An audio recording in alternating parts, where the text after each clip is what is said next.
Welcome to the Infowars Nightly News. I'm David Knight. It's Wednesday, July 17th, 2013. Now, tonight we have a special treat for our Prison Planet subscribers. We're going to have the world premiere of State of Mind. Stick around. It's going to be a roundtable discussion with the filmmakers and Alex Jones as we air that after the news. But first, the news. Now, if you remember when Snowden leaked the information about the PRISM program and how our information was being collected by Microsoft and a lot of other companies, the companies that were named, the companies involved, issued carefully worded denials saying they had absolutely nothing to do with it as it was depicted in the leaked top secret slides. Yet one of these companies, Yahoo, is fighting to have their name cleared and fighting to get legal due process back in this country.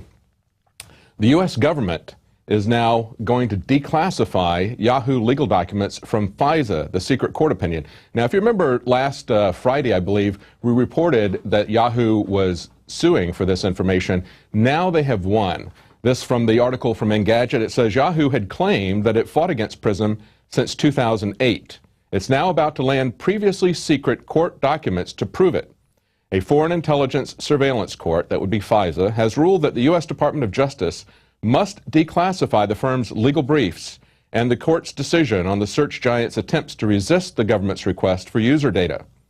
As the Daily Dot notes, this is only the second known civilian victory in a FISA Intelligence Surveillance Act, a FISA courtroom, and it follows a win by the EFF just a few days ago. So keep that in perspective. This is only 2 times that they've had their rulings challenged. This is not a legitimate court. This is not a court that conforms to any sort of traditional court. It's not a court that conforms to any kind of constitutional definition of a court. There is no jury. There is no opposition. Merely an appointed judge. There's only 11 of these judges that are appointed. They're appointed by the Supreme Court Chief Justice. Now, when John Roberts came in, he knew nothing about the appointments of these judges. He didn't know anything about the FISA court, according to him. When he briefed the Senate back in June, he told them basically how this worked and how surprised he was to find out that there was something like this, because it's not a real court. It's not anything that's in the Constitution. And yet, John Roberts went ahead and appointed judges. He didn't say anything about it. He didn't blow the whistle on it. It took someone like Snowden to get people aware of this. Now, this has been around for a very long time. It's been around for 33 years. And listen to this statistic. Last year alone, the FISA court heard nearly 1,800 such applications from the U.S. government. Not a single request for surveillance was denied. In its entire 33-year history, the FISA court has rejected only 11 out of 34,000 requests for information. This is basically a secret rubber stamp court. It gives the government anything that they want, and they presume then that they have legal coverage to do whatever they want because they've got this secret court that nobody knows about. We're not even entitled as the public to see these court opinions, even though they maintain that they are modifying our Constitution with these secret decisions. Nothing of the sort is really being happened. They're basically playing a mind game with themselves because this is unlawful, it's unconstitutional, and it's secretive. And that brings us to our quote of the day from James Madison. He says, "Do not separate text from historical background. If you do, you will have perverted and subverted the Constitution, which can only end in a distorted, bastardized form of illegitimate government." Boy, I tell you what, you could not have a better description of the federal government today than what James Madison foresaw. A distorted, bastardized form of illegitimate government. And FISA is the court system of that illegitimate government. It flies in the face of tradition as well as law. As he was pointing out, you cannot separate the text of the Constitution from a historical background. The historical background for the Fourth Amendment, for the Fifth Amendment, for basically our Bill of Rights, as well as our judicial system, were things like the Star Chamber Court that met in England, where there were these secret hearings that were met, where you were not allowed to even know, in many cases, that you were being investigated, where you were called in and maybe compelled to testify against yourself, where you could not see the decisions. You merely suffered the effects of that court. Now we're back to that again, because we have forgotten historical context. We've allowed people to ignore the actual text of the Constitution. But not all of our leaders are that way. We do have a few people in the Republican Party, primarily in the Democrat Party. We have Senator Ron Wyden. There's a few libertarian senators, a few libertarian congressmen, pretty much in the GOP, although they're very much in the minority. We have senators like Lindsey Graham, who is trying to, wants to prosecute Snowden on espionage. He just came out and said that he wants to boycott the Olympics being held in Russia if they even think about giving him asylum there. This person, Lindsey Graham, is up for re-election. We need to make sure that we don't return statists like him to office. Now, in an email between Snowden and, actually it was initiated by a GOP senator, former senator, Gordon Humphrey from New Hampshire, and he sent an email to Edward Snowden in The Guardian, and listen to what he said. Mr. Snowden, provided you have not leaked information that would put in harm's way any intelligence agent, I believe you have done the right thing in exposing what I regard as massive violation of the United States Constitution. Now, Greenwald wrote back to him to verify that this was in fact coming from the senator, and he replied back and said, yes, it was I who sent this. And he said, I wanted to thank him for exposing astonishing violations of the U.S. Constitution and encouraging him to persevere in the search for asylum. To my knowledge, Mr. Snowden has disclosed only the existence of a program and not details that would place any person in harm's way. I regard him as a courageous whistleblower. And he said, I object to the monumentally disproportionate campaign being waged by the U.S. government against Edward Snowden while no effort is being made to identify, remove from office, and bring to justice those officials who have abused power seriously and repeatedly violating the Constitution of the United States and the rights of millions of unsuspecting citizens. Well, I think Gordon Humphrey needs to get back in the political arena. I know he's retired at this point. Maybe he's not interested in getting back into politics, but we need statesmen like that who will point out that it is not Snowden that we should be going after, but the criminals who violated their oath of office, who violated the Constitution. There's no talk about that from the Justice Department, from the Obama administration, or from Republicans like Lindsey Graham and John McCain. Now, we wonder why we have people in office like Lindsey Graham. Well, people have said we get the government we deserve, and we get people like that because of ignorance and because of apathy. An amazing article out of the First Amendment Center looks at a poll where over a third of Americans, 34%, say that First Amendment goes too far in protecting rights. That's right. Over a third of the people think that First Amendment goes too far. In a survey released today by the Newseum Institute, that would be a museum of news, 34% of Americans say the First Amendment goes too far in the rights it guarantees. And that's up from 13% in last year's survey. So it jumped from 13% of the people who don't like the First Amendment, don't want freedom of speech, to 34% in just 1 year. The largest single-year increase in the history of the state of the First Amendment National Survey. Americans identified freedom of speech as the most important freedom that citizens enjoy, 47%, followed by freedom of religion, 10%, freedom of choice, 7%, and the right to vote and the right to bear arms, both 5%. So there's not much understanding of what's at stake here from the public. If they don't realize that the First Amendment is not just about other people's free speech, but it's about your free speech. You know, you can't have freedoms unless you're willing to grant them to others. And that's really what's fundamentally at stake here. People need to understand that this is their freedoms, not other people's freedoms that they have contempt for. But unfortunately, 34% of the people don't believe in free speech in this country. I imagine most of those live in Washington. Now, look at this Rolling Stone cover and look at how free speech is being used by some in the media. And maybe this is what they're objecting to. Here's a picture of Dzhokhar Tsarnaev. And look at how he's identified, not as the alleged bomber, not as the suspect, but as the bomber. Is that what people are objecting to? Are people saying that we shouldn't have free speech because of the way the mainstream media is distorting the truth? No, actually, that's not what they object to. This is what they object to. Rolling Stone's controversial Dzhokhar Tsarnaev cover ignites heated debate, says The Guardian. Why? Because it portrays him in too glamorous a light. They object to the fact that the picture of him looks too good. You see, this is the discussion that's going on in America now. And this chain store, CVS drugstore, has said they're not going to allow that Rolling Stone magazine issue in their stores because of the cover.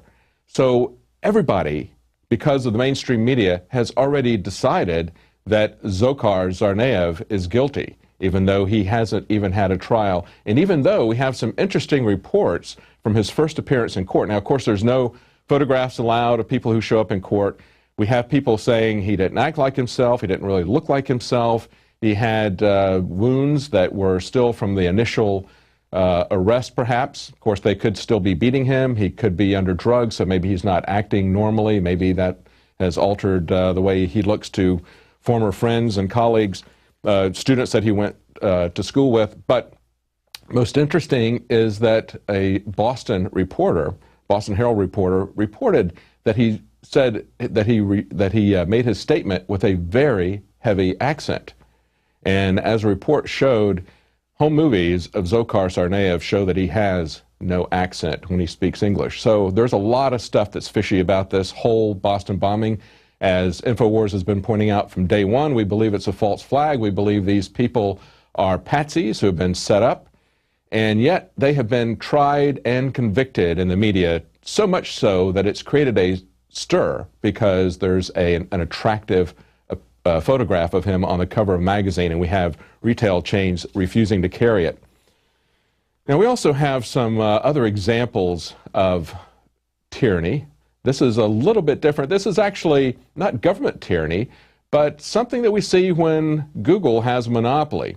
You know, we covered this quite some time ago, that one of our Operation Paul Revere entries, George Washington's Revenge, which had over 500,000 views, was suddenly taken down by Google without an explanation.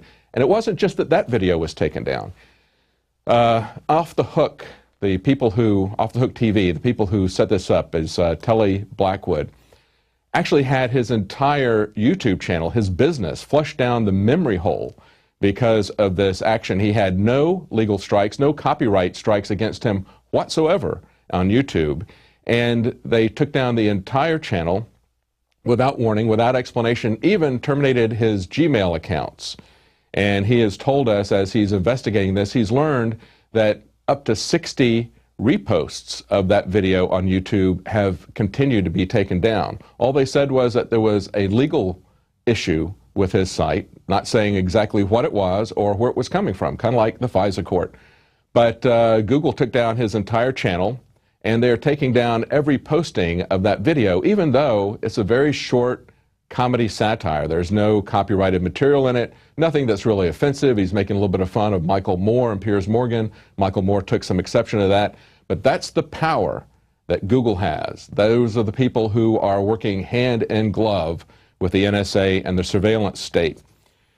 Now, another article from Natural News, nano-sized aluminum is being sprayed in the atmosphere, causing degenerative disease, says a neurosurgeon. This broke over the weekend. In attempts to reflect sunlight away from the Earth and cool climate temperatures, this science experiment has exploited populations of people to mass amounts of airborne metals that are literally raining down and poisoning everyone, slowly and subtly. According to neurosurgeon Russell Blaylock, the nano-sized aluminum particles found in chemtrails are contributing heavily to degenerative disease today. And as the reality of geoengineering takes hold, and as the consequences mount, it's never too late to stop the madness and work together for real grassroots environmental conservation. Now, we have another Operation Paul Revere entry that focused on this very issue, on chemtrails, or as some people like to call them, persistent contrails, because they are in fact persistent contrails. A lot of people have a knee-jerk reaction to chemtrails. It's kind of like calling something a conspiracy theory. And they are in fact persistent contrails, and you can see them laid down in a grid pattern. It's something that back in North Carolina I never saw, but we see it all the time out here in Texas and Austin. So it seems to have certain areas where the government is doing this and other areas where they're not doing it. But we can measure the effect of aluminum, and we can see the effect on people's health, but we can see the aluminum in the soil. And this, we have a Paul Revere entry called Look Up, which is actually a documentary. and he documents these persistent contrails or these chemtrails, and he also created an app called the SkyDer app. The SkyDer app allows you to take pictures of the sky when this happens and send it to your congressman, you know, exercising your First Amendment rights to petition the government. So this is a great way for citizens to take action, to get involved in a grassroots environmental operation. And from what we understand, we've interviewed the creator on the nightly news before. From what we understand, this app will be extensible to other issues as well. So we look forward to seeing what's going to happen with that. Now, of course, our government would never lie to us, right? Well, you know, that's not true. We have now, the Treasury Department has said that the debt has been exactly $16,699,396,000,000 for 56 days now. It's not changing. It's frozen for 56 days. They're not spending any more money, according to the federal government. This is from CNS News, and it says, the federal debt that is currently subject to a legal limit of $16,699,421,095,673.60 60 cents has stood at exactly $16,699,396,000,000 for 56 straight days. That means that for 56 straight days, the federal debt has remained approximately $25 million below the legal limit. I love the fact that when they set that limit, they went down to even $673.60. You don't want to round that off. Very, very precise. Thank you for setting that debt ceiling for us, Congress, and thank you to the honest government that we have that claims that it has not spent a penny for 56 days. I'm assuming that they haven't written any payroll checks, that they haven't bought anything in that amount of time, and we all know that's a lie, but we know that they're lying to us in many other ways as well. Look at the unemployment figures, for example.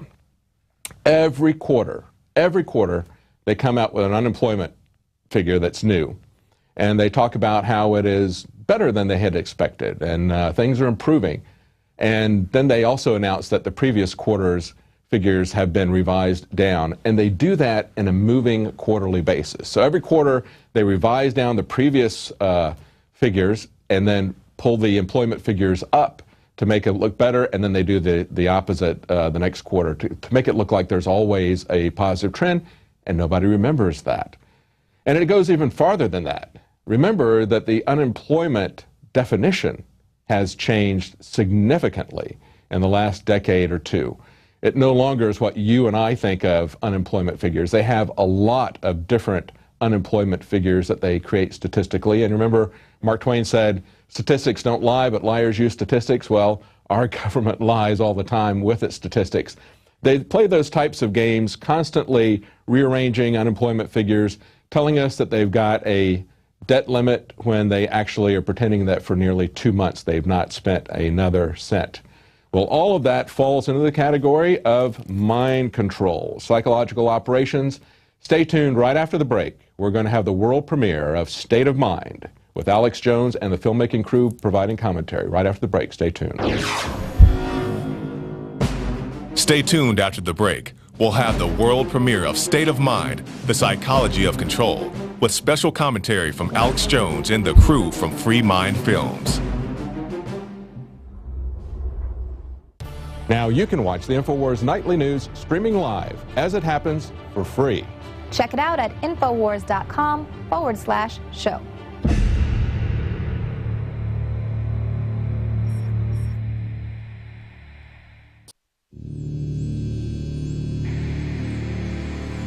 Are we choosing our own paths, our own destiny, or has it been pre-selected for us? C.S. Lewis said, when training beats education, civilization dies. We need to always be cognizant of, as a free society, that information can be used as a weapon. Barrier to discovery is not ignorance.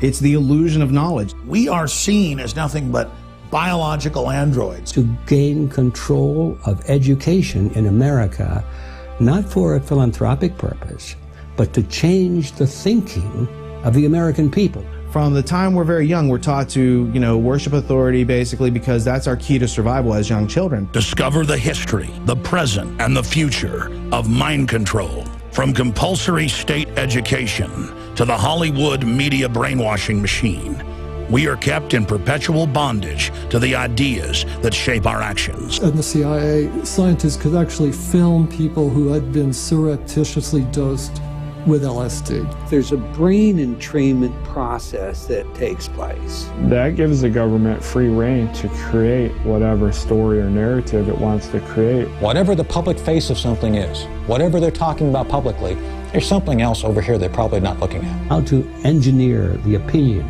of the American people so that they would fully endorse, not only endorse, but demand a war. When you watch mainline establishment television, you are putting yourself in front of the barrel of a gun.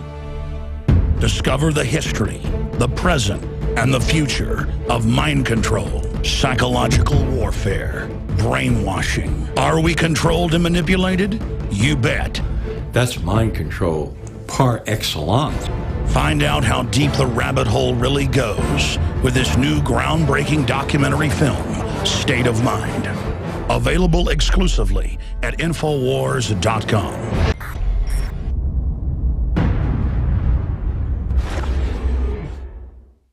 Because there's a war on for your mind. That has been our motto here at Infowars for my 18 years of battle against the globalist. And now we see the open announcements of global, private, corporate tyranny over our governments. That's what the New World Order is an unaccountable private combine of organized crime engaged in corporate takeovers of nation states and the conscious attempt to abolish basic rights and fundamental liberties. Infowars.com is not just leading the charge against this here in the U.S. or North America. We are leading the charge worldwide. And that's because our listeners, our viewers, our supporters, fellow freedom lovers like you across the planet resonate with our message of liberty and telling it like it is. And that's why for the last 2 years especially, I have thrown everything I've got, my time, my energy, our backup capital, everything into really trying to awaken the sleeping giant that is humanity. And that's why the July issue that just came in a few days ago is so important. We've already sold about half the stock we have of it at cost in groups of 10 up to 100 in bulk. It covers the entire NSA spy grid, how it ties in worldwide, how it's not about stopping terrorists, but about suppressing and dominating and controlling the free press and political opposition. And in this magazine, we don't just have 3 free bumper stickers like I did a few months ago. We have 10 bumper stickers, 4 full-size ones with amazing messages guaranteed to get people thinking like America has been occupied by globalist forces. Infowars.com. Listen to Alex Jones at Infowars.com. Infowars.com. Forbidden information. Listen to Alex Jones. Infowars.com. And then on top of it, 6 medium-sized bumper stickers with the message as well. These are key to post in legal and lawful areas on your book bag, your computer, your car, or to give friends and family. I have printed 500,000 of these bumper stickers. Only half of this month's run of magazines has them.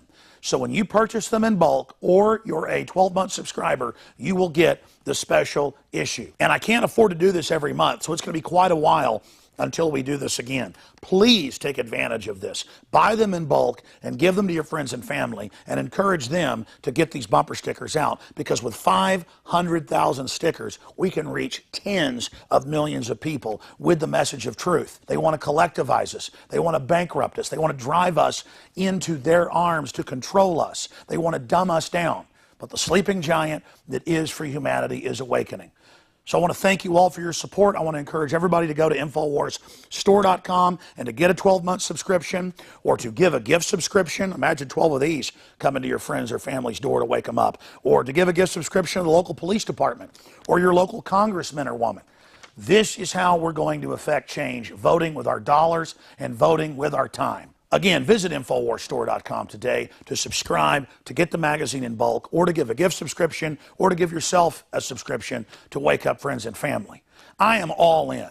I am committed 110% to not mince words and to not back off and to boldly confront the globalist. So I want to thank all of you that have supported us in the past, and I want to encourage all of you out there who may be on the fence, that know this information is true, but have been scared to take action.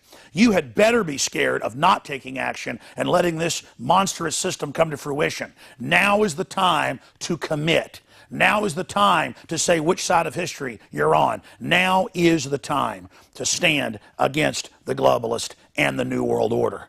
And regardless of whether you get this July issue, this July 4th Resistance to Tyrants issue, spread the word about liberty, resist corruption in your area. Millions of us doing little things can move mountains together. I'm Alex Jones signing off for Infowars.com and the Infowars team.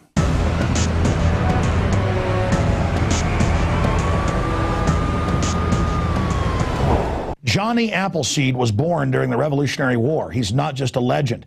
And in more than 5 states, he introduced apples that had not even been grown in the colonies. Later, the seeds from plants he planted and cultivated and some of the varieties he developed spread across the United States. And it was Johnny Appleseed teaching the colonists and then the new Americans, after we won independence, the love of planting fruit trees that introduced that idea to North America. Ladies and gentlemen, it is a revolutionary act to unplug from the television, to unplug from the computer and all the globalist propaganda, and to go out in your backyard or your front yard or planters at your apartment or on the roof of the building where you live, and to plant a garden. Become the Johnny Appleseed of your community with seeds from the Infowars Seed Center at InfowarsStore.com. The simple act of planting fruits and vegetables and then tending them and taking care of them and then sharing them with friends and family is a revolutionary act against tyranny. The globalists, first and foremost, do not want us to be self-sufficient. The crony anti-free market capitalist, the fascist, are using socialism and collectivism to shut down societies. Stalin in Poland and in Ukraine and other areas starved on record more than 10 million people over 5 years by not letting them grow their own crops and collectivizing them. Mao killed between 65 million and 80+ million people doing this same thing. The UN says they will use food as a weapon. They use genetic evil to attack the earth, and major GMO companies have been caught going into growth belts around the world, even where GMO is illegal, and planting seeds everywhere to infect the genetics of the original crops. Almost all of the thousands of varieties of Mexican corn has been infected. They are in a genetic war against everyone. That's why we have to get these seeds and not just plant them on our own gardens and not just give them as gifts to friends and family to plant spring and summer and fall gardens. I'm calling on you to go out into the green belts, to go out into the areas and plant secret gardens. No, not of marijuana, but of the hundreds and hundreds of incredible high-quality vegetables and herbs and fruit plants that are here. Lemons and oranges, the list goes on and on. They will grow, plum trees, grape trees, they will grow almost everywhere in the U.S. We can literally, not just buying these products from InfowarsStore.com, but from wherever you get them. This aggressive program literally just came to me one morning when I woke up about 4 a.m. realizing that we've got to counter their genetic war against us with original, real crops developed over eons on this planet. We have the lowest prices. We bought it in the biggest bulk that some of these companies have ever seen to ship this directly to you from the InfoWars Command Center. We stand for life. We stand for liberty. We stand for self-sufficiency. Go to InfoWarsStore.com, click on the Seed Center, and as of taping this, we have the 7 top respected brands. We intend to continue to do research and find other companies, other specialties, other varieties to really take action. The Infowars Store Seed Center has the largest online selection of heirloom, non-GMO seeds. Check out these products from our newest supplier, Heirloom Organics. The Medicine Garden for a natural remedy. The Tea Garden that contains every important tea herb you can grow. Fruit Lovers with 12 varieties. And the Tobacco Pack, additive and pesticide free. Join the gardening revolution today at InfoWarsStore.com. This is a revolutionary action we're asking you to take. Plant seeds everywhere today. Nurture them, bring them to fruit, and pass on the knowledge to others. Become human again. Discover your roots in the soil. And remember, the revolution against tyranny is growing.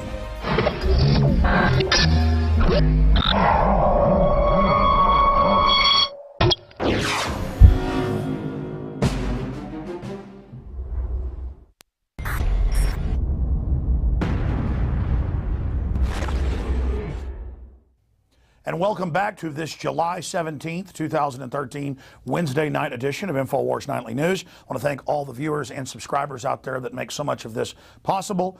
And I would also like to encourage all people out there watching on YouTube later to be sure and pass this very important presentation and film premiere on to your friends and family.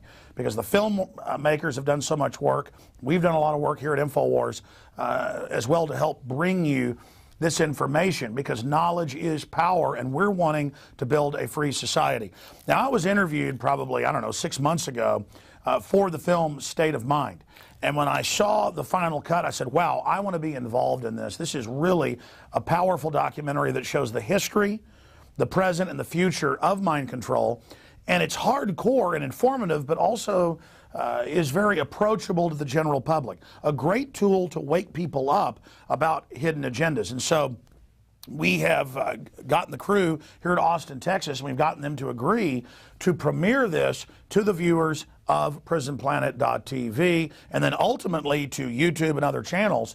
As filmmakers who've put everything they've got into this, I really appreciate their commitment to waking up humanity. So all of us need to work to make sure that this film goes super viral. So we're premiering it here tonight. We started shipping out today for everybody that pre-ordered the documentary on DVD or Blu-ray at InfoWarsStore.com. Very important to have a copy of this in your archive to share with friends and family, to have your friends and family over for a showing, or to show it to your church or to your PTA, because you have the power in this info war and as citizen journalists and activists to take important tools like this and pass it on to your friends and family. We are in an information war. There is a war on for your mind, and that's what this film is all about. And that's why I'm very honored to have Infowars.com and our entire team to be basically joining forces with this great crew of researchers, filmmakers, writers, and the director to bring you State of Mind, the new film. So please get your copy today at InfoWarsStore.com, but we're about to premiere it. First off, I want to get a short comment from all of you here, most of the crew here, to talk about yourself, what led you to this point, and what they're about to see as we premiere this film to the viewers. Director James Lane, you introduce yourself first and say a few words to the viewers out there. Thank you, Alex. Yes, my name is James Lane. I'm the director of A Noble Lie and State of Mind.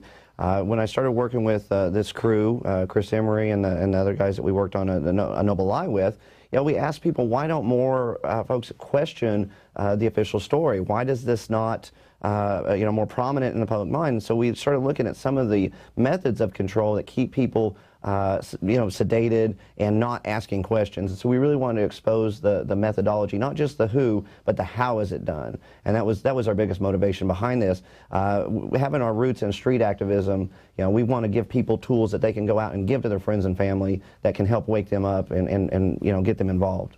And I should add, you guys have also worked together on an amazing documentary, really the only modern comprehensive film in Oklahoma City, A Noble Lie. And we'll talk more about that with Chris in a moment. That film is also available at InfoWarsStore.com, and we've also played excerpts of it here on the Nightly News. But you're about to see the premiere of State of Mind here tonight. But your first film was excellent, and then the second one is even better. I can't wait to see the third film. Well, we hope that it would be more of many. Again, we just want the methodology is to present the information in a way that is palatable to the uninitiated. Something that you can show people that it's gentle in its approach, gentle enough that they can accept it and maybe start to do their own research. And so you're not just preaching to the choir here. You're going over basic, what's on record, what we can confirm. Richard Grove, you helped write much of the film, and you are a forensic historian. Tell us a little bit about yourself and what people are about to see here. I started out as a whistleblower and found out I had a lot to learn, and over 10 years I started producing media. My latest series is called History, So It Doesn't Repeat. That's a video series on YouTube. I also host the Peace Revolution podcast, and really these guys had asked me for an interview and I was just honored to be part of the film, but after we had talked through the interview process, they asked me to come on board and help with some of the writing, and co-wrote the script with Kevin Cole and Matt Hart. So it's been a very enlightening process, because even though I thought I knew a lot about these topics, the process of doing the research helps me to integrate it and summarize it more succinctly. That way it's more useful to pass around as knowledge. So the ideas expressed in a film aren't just for the choir. It's a bridge we're building to the congregation. It's a tool that you can use to not only enlighten yourself to these aspects and dig deeper, but to introduce it to a, it's a very deep topic to an audience that's not necessarily looking for that, in a way that's very polite and doesn't give them a lot of fear. It gives them more knowledge and information. And even if you think you already know it all and are awake, watching something like this with all these doctors and psychiatrists and psychologists and Army psych warfare commanders like Colonel Schaefer and everybody else really gets your mind back in the game to be aware of how much of this is going on. And it's not oppressive, it's empowering and enlightening to be aware of it. And you're like, what, we're letting these inbred scum run things? I mean, this is really a joke. What do you think the most powerful part, Richard, of the overall almost 2-hour film is? I think the most powerful part is whatever point the individual watching the film starts to realize that they can empower themselves, they can reignite their curiosity, their inventiveness, start to realize that the problems around them, they don't have to be a victim to that, that they can learn through using methods to outgrow the status quo. Powerful information. Oh, and I should add, we're going to show the whole film here, and we'll have a few intermissions, but at the end we're also going to have some of the things that hit the cutting room floor.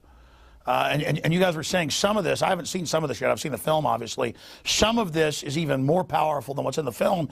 It's just that it didn't fit in overall. Right, I mean, we would have had a 10-hour movie if we hadn't made these cuts, and it was really difficult to make the cuts because it was such good information.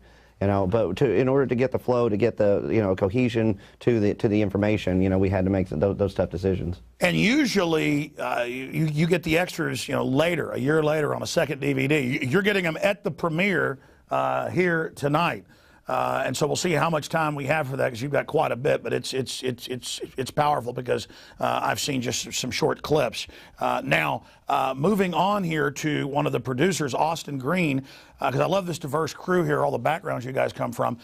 Tell folks a little bit about yourself and what you think is most important about this documentary. Well, my name's Austin Green. I'm a filmmaker with Free Mind Films. I came into this, towards the end of the process with A Noble Lie with Free Mind Films, come in as their editor. And through that process, we realized that we just had a lot in common. Our goals were the same. We want to get the same information out to people. Ultimately, we want humanity to be free and healthy and free of this tyranny once and for all, so we can grow as a species together. And so James and I just decided, we got to join forces and do this thing for real.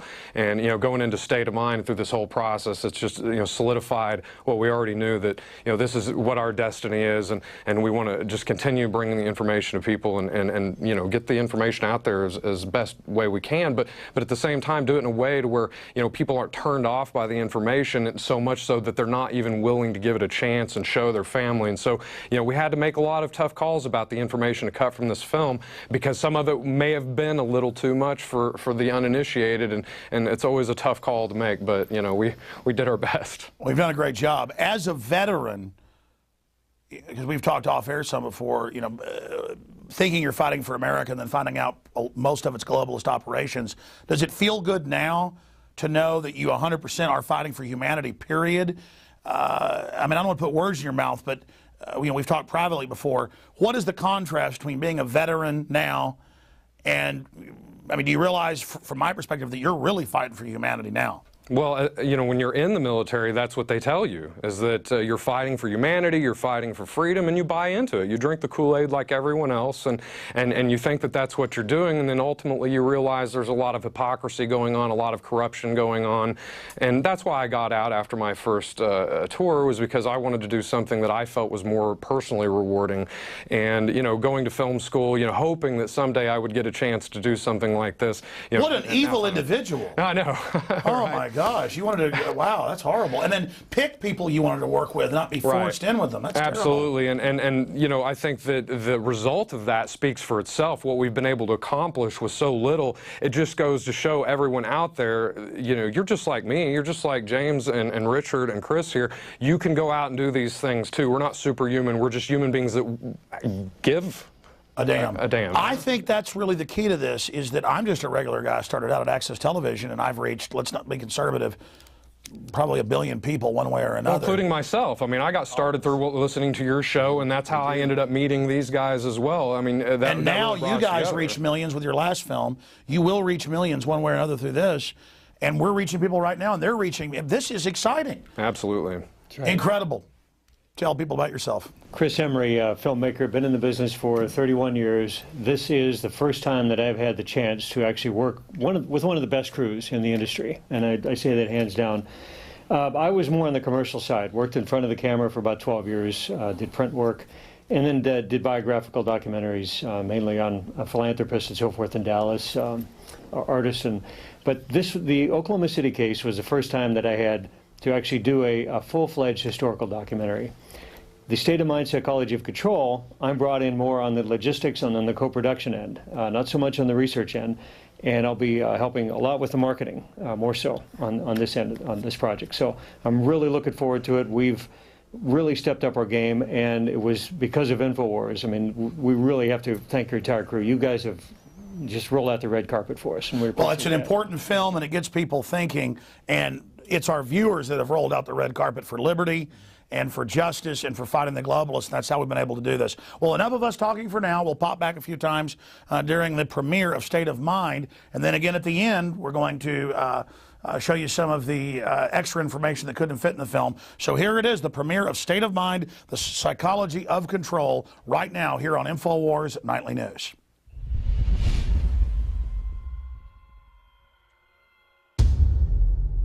Secure your copy today at Infowars.com.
If you don't submit to control, if you're a radical, you're less likely to be loved.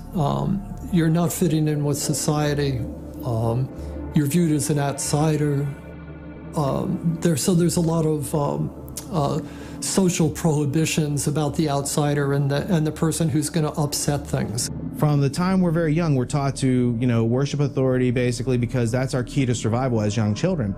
But as adults, we never go through the rites of passage that tell us how to methodically think for ourselves, and thus we're always in a state of extended adolescence. Well, we take all this stuff, whether it's the television or it's the enculturation, the schoolyards, the teachers, we take this whole system, we put it into our unconscious mind. And it is the G-I-G-O that comes out, garbage in, garbage out. We simply, in that computer language, have harnessed our own power by accepting all these beliefs as though they are factual, whether it's the flat earth of Columbus, or it's the idea that I'm not good enough to be or to do something I've dreamed to do. To the degree that the individual loses a sense of what freedom really means for himself, mind control is working. This is the constant battle and the struggle. What does my freedom mean to me? What is it? How deep does it go? How far-reaching is it? Individuals come already with their rights. They're born with their rights. They're inherent. They're hardwired. They're hardware. It's tragic. They've lost their sense of the importance of the individual. Each individual. We're not animals. We're individuals. We're created in the image of God. And so what you have is everybody's born into this control structure. Everybody's born into authority. Everyone's born into this situation. But just because you have an authority making decisions for you at some point when you're very young, too young to take care of yourself, doesn't mean you should always cater to authority your whole life. Fatalism, defeatism, what Bob Marley called mental slavery. That's was a huge thing that he would sing about. How do we emancipate ourselves from mental slavery? Have we moved to that point of such slavery that we're too far gone?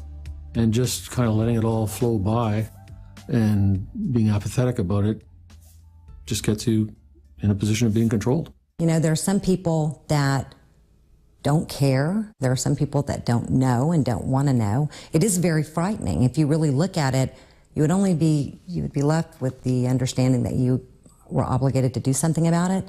And, you know, people work really hard every day and they just want to relax and enjoy their life. We have established a framework for the most part, works pretty good. People enter into this contract with society. That contract allows them to follow certain rules and expect certain returns on their investment of working within the framework of the contract.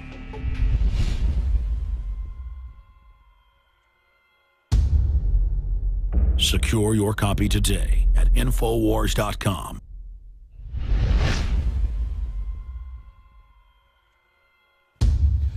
So why do people submit to control?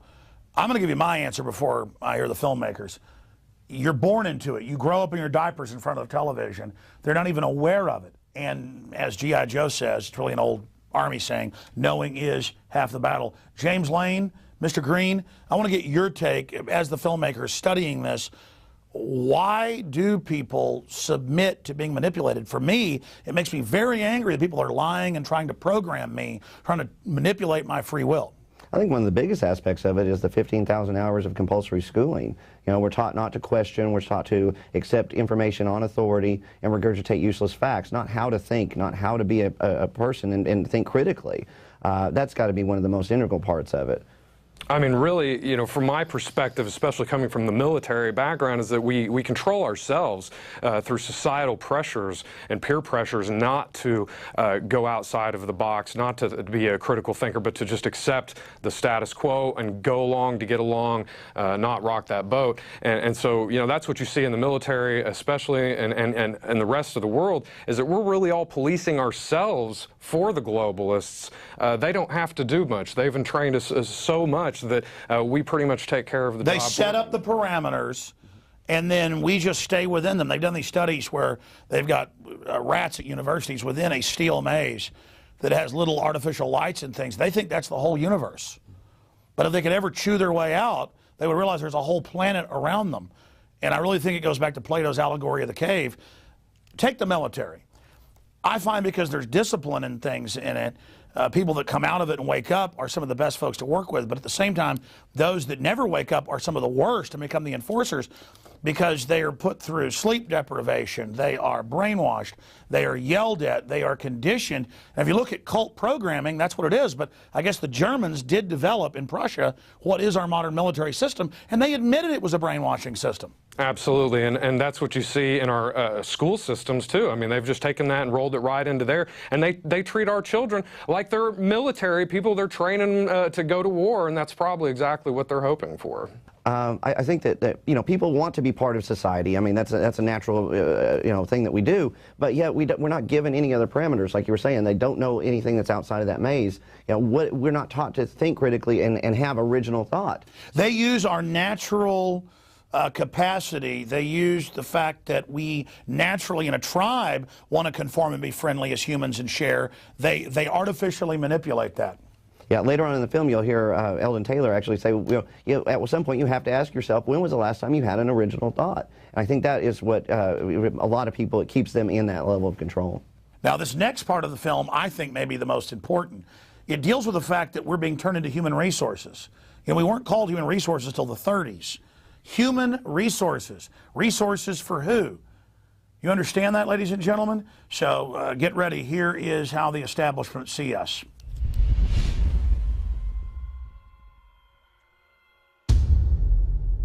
Secure your copy today at Infowars.com.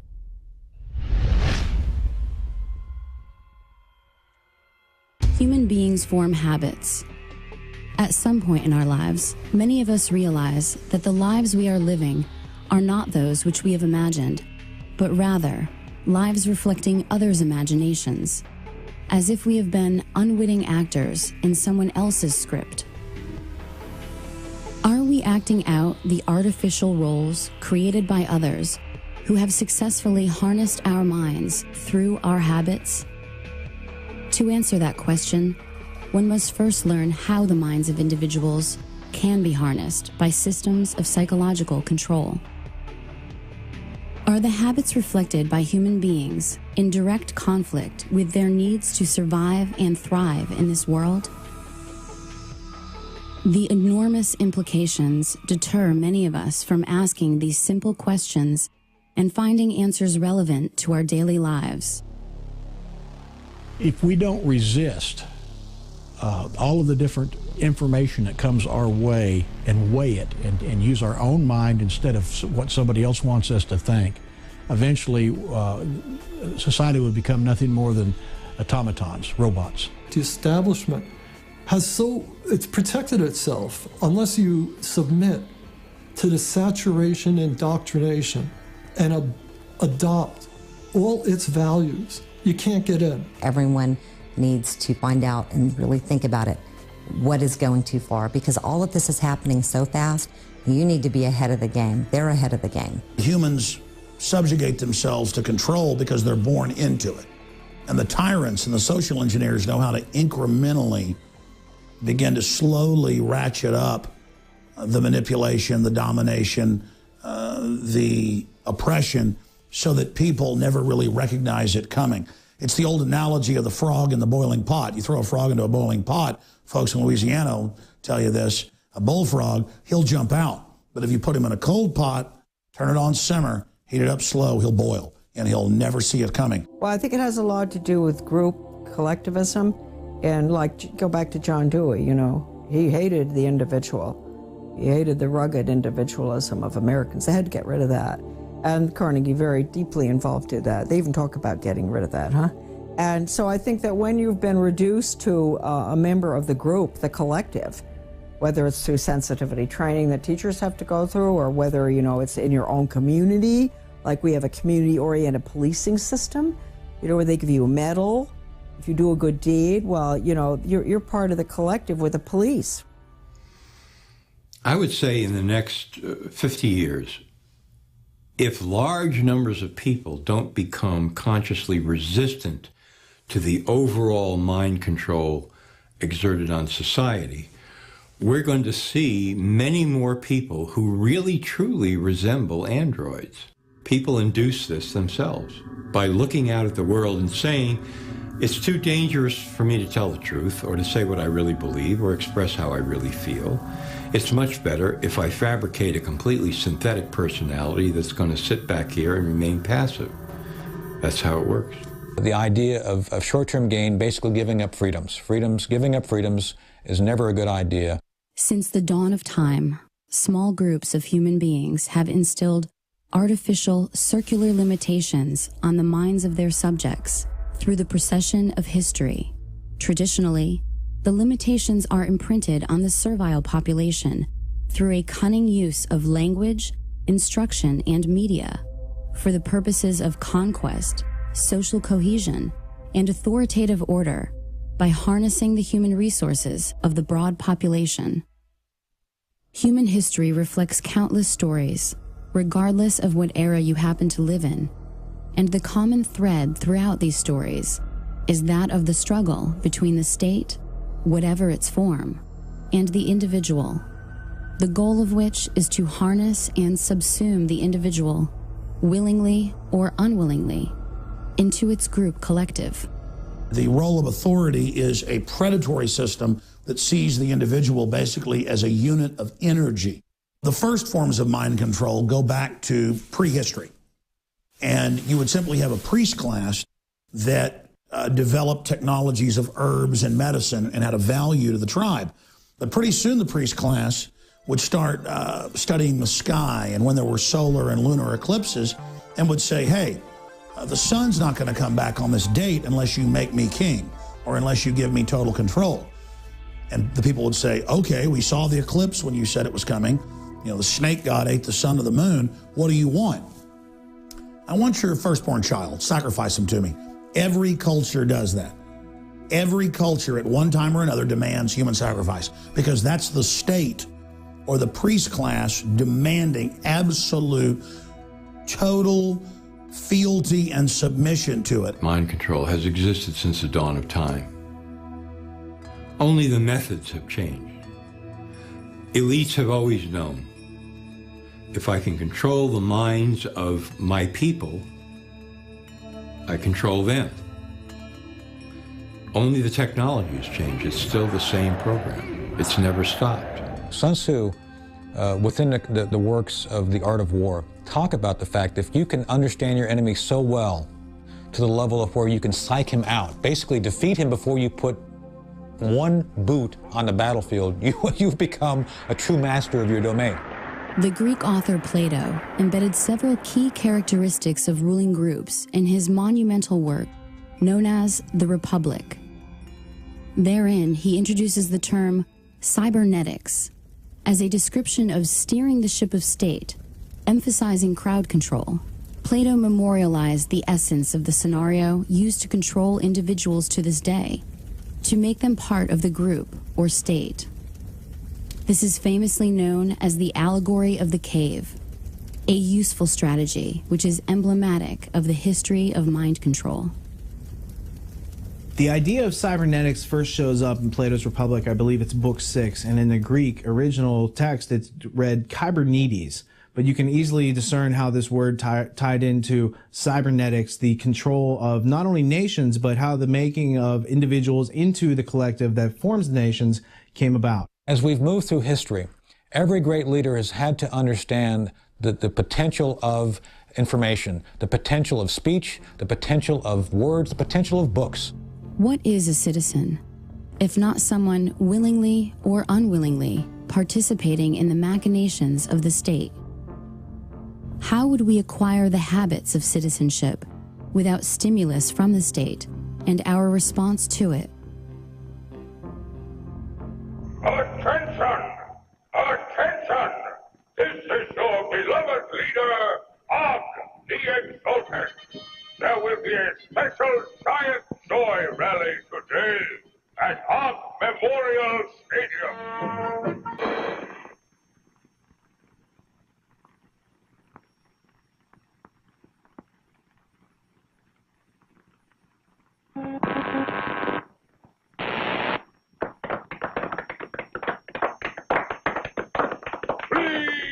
darling.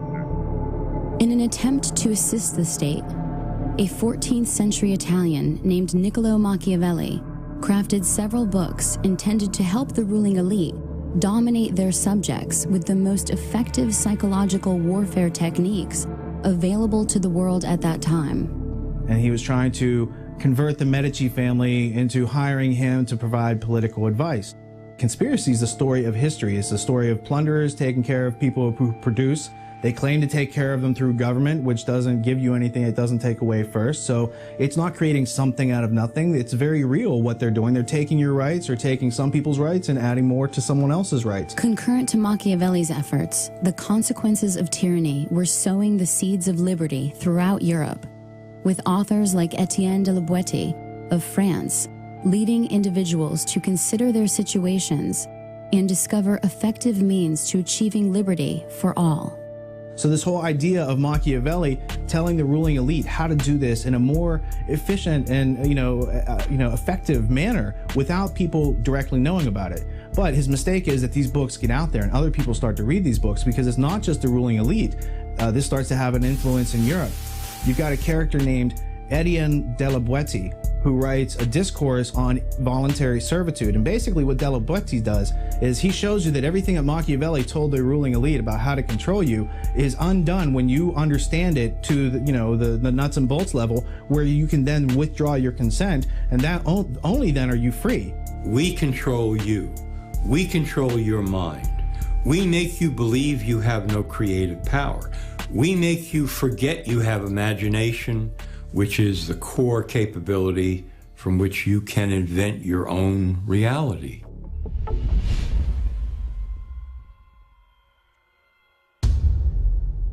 Secure your copy today at Infowars.com.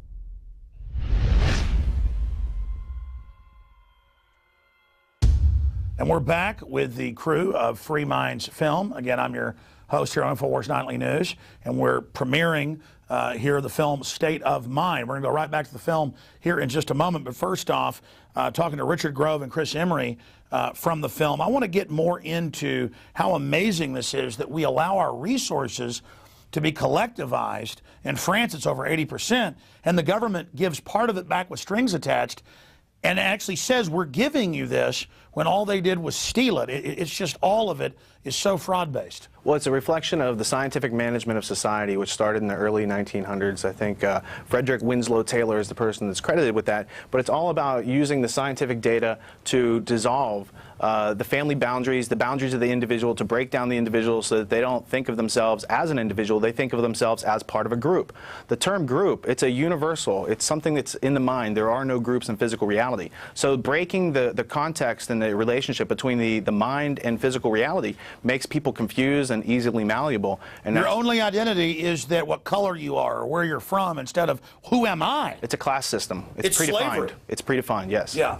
Okay, so the other idea that breaking down the family will benefit the scientific dictatorship is the power of the individual has to be harnessed. The power that you have, your attention, your focus has to be misdirected toward things that you don't really need in your life to survive. And once they can do that, that is benefiting some third party that you haven't even investigated yet. So really, what they're doing as far as trying to break down the individual is it's an info war that goes on in your mind. But once you know about it, then you can start to outgrow that and grow in the right direction toward the truth, toward reality, toward knowing thyself, which is really the mission of every individual human soul on this planet. And Chris, I want to get your take on this, but it's so fundamental. They say obsess over what supposed race you are, we're all humans, or obsess over religion, or obsess over this or that, or obsess over a sexual preference as if it's some civil right issue to get us all obsessing over sex, while foreign banks steal $85 billion a month from us, while they're putting cancer viruses in the vaccines, hydrofluorosilicic acid in the water that Harvard admits is giving us cancer and dumbing us down. So we're not thinking about the real attacks we're all under by the social engineers. They give us all these balkanized fake reasons to fight with each other. And that all comes down to eugenics. And what is the end goal? What is the end game of these people that perceive that they're in power? And it's getting the population down to something that they want, whether it be 1 million or 500,000 or something. They call it manageable. Exactly. One thing that I was thinking about when Richard said that, this all came into play in the early 1900s, a lot of folks don't realize that the Women's Voting Act came into being not because they wanted to give women the ability to vote, is that they wanted them to get out there and get into the workforce so they could collect taxes. It was a whole other segment of society. And have the state raise the children. So that in and of itself was a financial human resource. People have to understand that we are being taken advantage of on so many levels, whether it be the financial or eugenics. This movie breaks that down into simple terms where you can understand, okay, well, at least this is what I could study on to expand on what's going on. And it makes it a lot easier to understand. Absolutely. We're going to go to the next segment of the film right now, and we'll be right back.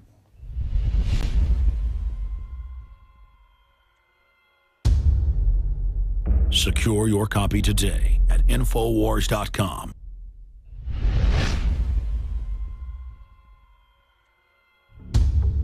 The myriad components of collectivism combine to form a comprehensive system for transforming the individual into a cog within the machinery of the state.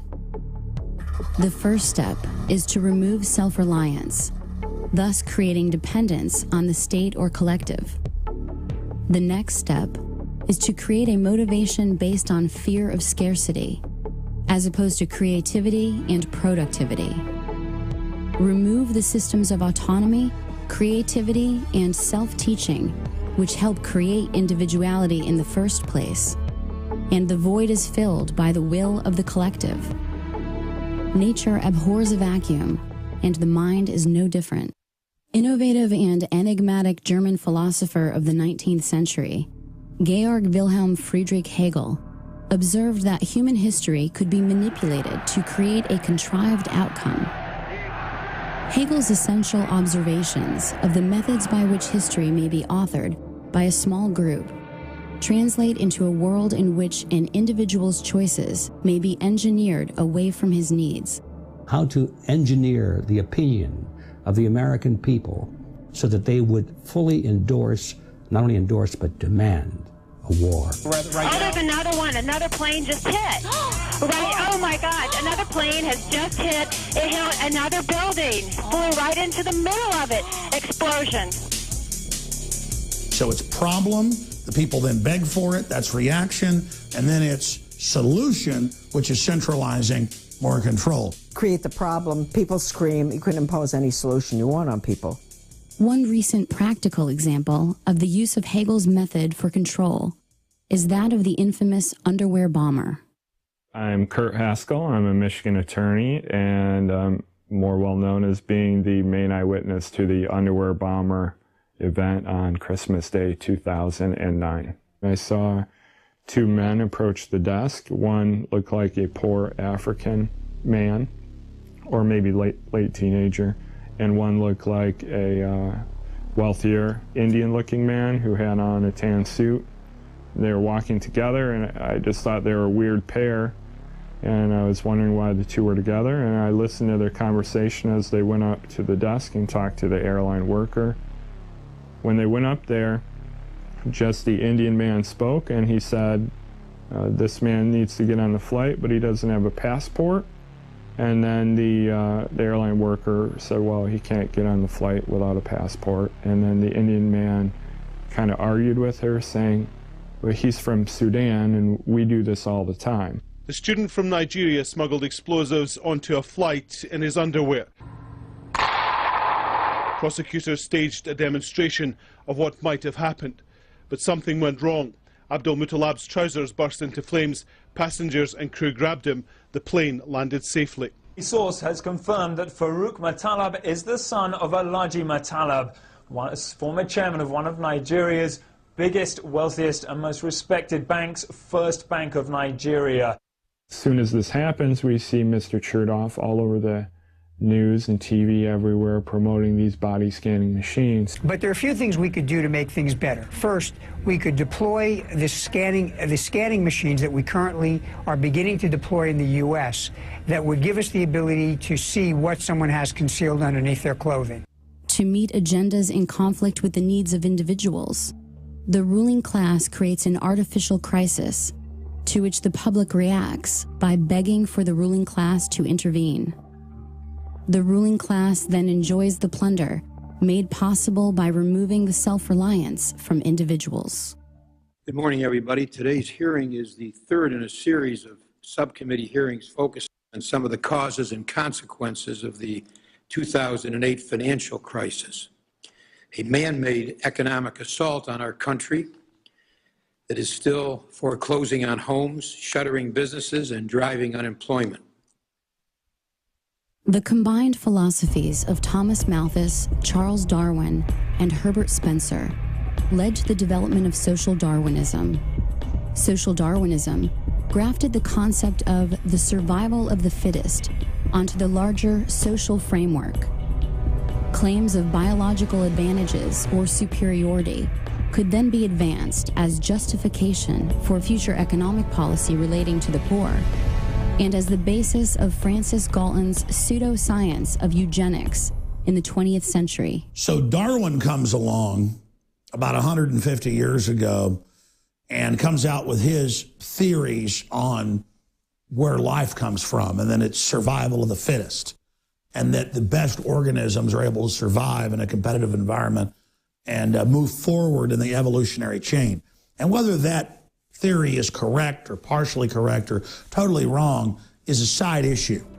The robber barons, the British royalty, the J.P. Morgans of the world publicly adopted the idea of Darwinism and merged it with predatory eugenics. And the eugenicists, who have always been looking for scientific causes to justify their sinning, if you will, that's what they found so useful in Darwin's work, is they said, we've already had this belief system that we're better than you, but we now have science to back it up. Our entire current civilization, what we know as globalism, the New World Order, is based on eugenics scientists that developed their theories in the last 200 years, mainly in England, Germany, and the United States. The entire science of genetics, biometrics, eugenics, computers, all of it came out of the search for a system of total control over humanity. So the issue with eugenics is it claims to be a science of self-adaptation for human species. So it sounds like a great thing if you're an individual. You want to make yourself better. If you reproduce, you want your kids to be strong and survive. However, the people who are doing it are taking and making a bunch of decisions for other people and violating volition and their free will all over the place because that's their modus operandi. In his 1928 book, The Open Conspiracy, former British psychological warfare expert H.G. Wells wrote, "The political world of the open conspiracy must weaken, efface, incorporate, and supersede existing governments. The character of the open conspiracy will then be plainly displayed. It will be a world religion. This large, loose, assimilatory mass of groups and societies will definitely and obviously attempt to swallow up the entire population of the world and become a new human community. The immediate task before all people, a planned world state, is appearing as 1,000 points of light, but generations of propaganda and education may have to precede it." The government of England put massive funding towards the study of humans, and not just medicine, but human behavior. And so all the sciences that the British Empire used on countries that it was attacking and regions it was conquering were also turned inward against their own populations. In 1948, Eric Blair, the British journalist and author who assumed the nom de plume of George Orwell, wrote the iconic dystopian novel 1984. In it, Orwell outlined a collectivist future governed by technocrats, in which a big brother totalitarian state maintains control of society through constant panopticon-inspired surveillance, fueled by a perpetual war and emboldened by both covert and overt forms of mind control and mass persuasion. The premise of the panopticon, it was an architectural design that was set up to maximize the power of surveillance. So if the prisoners didn't know, they could never tell if they were actually being watched at any one time, so they would have to assume that they were always being watched. Through 1984, Orwell introduced the concept of newspeak into popular culture, a debased language structure that would suppress the ability of the masses to upset the power of the state by regulating their thoughts through an illusory police force known as the thought police. Orwell's notion of doublespeak demonstrated the cognitive dissonance inherent in tyrannical structures. As the meanings of the words change, the meaning in society is lost. And fortunately, we have been able to raise our standard of living without sacrificing the spiritual side of life, which means so much to the American family. Thomas Henry Huxley, the man known as Darwin's bulldog, produced a number of grandchildren, the two best known and most influential being Julian and Aldous Huxley. Sir Julian Huxley, an evolutionary biologist, was elected as the first Director General of the United Nations Educational, Scientific, and Cultural Organization, and also served as both Vice President and President of the British Eugenics Society. So the Huxley family is highly interesting because T.H. Huxley is the teacher over H.G. Wells, who becomes a famous protege. But Huxley's whole family is not only intermarried and working on these eugenics ideas themselves, but they have, he has a famous son and grandson and all sorts of famous cousins that tie into the Darwin Wedgwood family. So notably, you have Aldous Huxley, who coins the phrase Brave New World in 1932 with his novel, which is really describing a technocratic future by which people are pharmaceutically drugged into loving their servitude. I think what is going to happen in the future is the dictators will find, as the old saying goes, that you can do everything with bayonets except sit on them. That if you want to preserve your power indefinitely, you have to get the consent of the ruled. And this they will do partly by drugs, as I foresaw in Brave New World, partly by these new techniques of propaganda.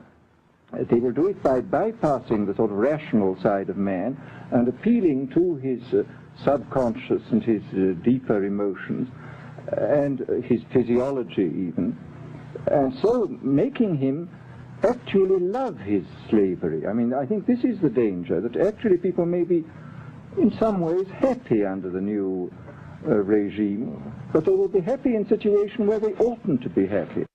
Leveraging the fact that the 20th century opened up numerous avenues for shaping and controlling the thoughts and behaviors of the population, the ruling elite contrived new ways of obscuring useful facts while peddling useless ideas to the American people.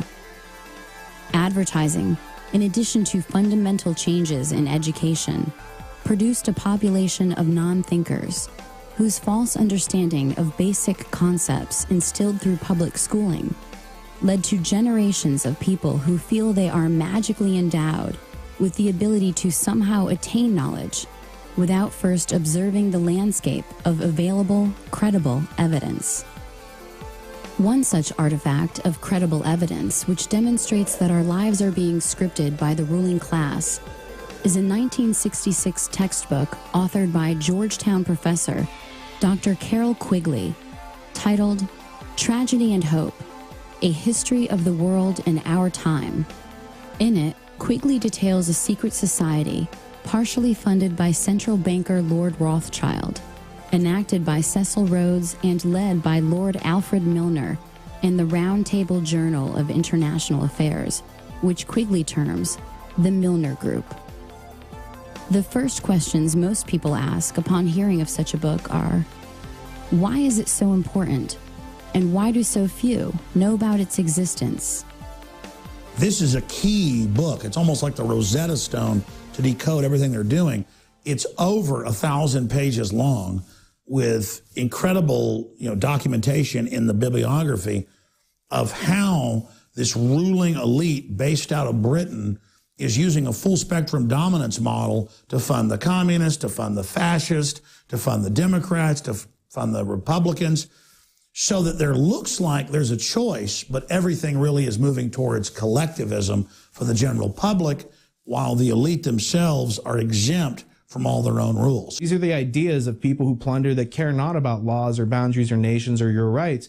They see might makes right. And so when Cecil Rhodes goes in and creates Rhodesia, and, you have South Africa and the De Beers whole cartel of diamonds and gold, and then you look at who Cecil Rhodes left his will to, who funded him to go down there and do that, you keep coming back to the historical central bankers that have been manipulating world events as we've been taught them for at least since the beginning of our country. 1776, 1790 is when they start to gain a foothold. They then come over in the 1820s, 1830s, 1840s, pre-Civil War, gain a stronger foothold. And by the end of the Civil War, we're completely switched over to a system we had fought 60 years before to overthrow. Once the power structure got all the best and brightest students of the world and put them through Rhodes Scholar type programs, not just in England, but in other nations, they could then control the brain trust and have a fully programmed new generation to take control of the governmental, corporate, and media systems to carry out the program. Their goal was to dominate all of those major power centers quietly behind the scenes. And by moving the leadership in a certain direction, then they knew that they could control the masses without the masses even knowing that they're being dominated and led by a very small, powerful elite group. In further pursuit of the science of controlling human resources, the last will and testament of Cecil Rhodes spawned the Pilgrim Society in both America and England, which created a global brain trust. Its goal? To assert global control by dividing its tasks into working groups, such as the Council on Foreign Relations, Bilderberg Group, and Trilateral Commission throughout the 20th century. In more recent history, the long-held beliefs of the ruling class regarding control of the individual's body by the undermining of his mental abilities were then furthered by the technological breakthroughs of the 19th and 20th centuries. In the 19th century, the Prussian government conducted research into the study of how to make individuals compliant cogs in the machine of their conflict-based empire. Prussian psychologist Wilhelm Wundt determined that the individual human being has no soul and can thus be programmed like an automaton or robot. You see, the social engineers don't need us under social Darwinism. We're scum to be removed. We are seen as nothing but biological androids or replicants from the Philip K. Dick book, Do Androids Dream of Electric Sheep, turned into Blade Runner. We're just seen as dumbed down biological workers. When individual identity has been forsaken, it is much easier to compartmentalize the minds of those being controlled. Various personages throughout history have described the human being as a machine, but it was the synergy amongst the work of Wilhelm Wundt, Ivan Pavlov, and many others, which scientifically quantified the individual as soulless, thus justifying manipulation to plunder individuals of their rights, transforming individuals into human resources. Our system is copied from a 1819 Prussian system that's a three-tiered education system. One tier is for the intellectual elite. The second tier is for the servers of the intellectual elite. They would be the professionals, the doctors, the lawyers. And the last tier is for the lay. It's for the masses. Education, as we know it, is nothing more than mind control. It is the science of control. And the British scientists, the eugenicists, came up with systems to dumb people down and make them submissive. But the German model, in fact, namely the Prussian model, that was designed to create soldiers that were owned by the state, but that were so brainwashed they were proud to go off and march into musket fire. That system, known as kindergarten, is the whole basis of modern Western education. How do you measure the achievement of a nation? If you want to know how we're really doing, take a look at our schools. For on what we're doing here and in schools throughout the world rests not only our future fate, but perhaps the very fate of civilization itself. Building upon this dehumanization of individuals to the animal state of stimulus response, Russian researcher Ivan Pavlov and American researcher John B. Watson conducted experiments based on classical conditioning, a simple manipulation of reflexes under observable conditions. These methods were then improved and perfected by Harvard psychologist B.F. Skinner. B.F. Skinner was also one of these famous American behaviorists, and he championed something called operant conditioning. Again, just a fancy jargon term for some basic common sense. And operant conditioning was really all about negative reinforcements like timeouts, positive reinforcements like food pellets and money, and punishments, which are like punishment shocks. This operant conditioning doesn't work so good on anti-authoritarians, people who challenge and resist authority.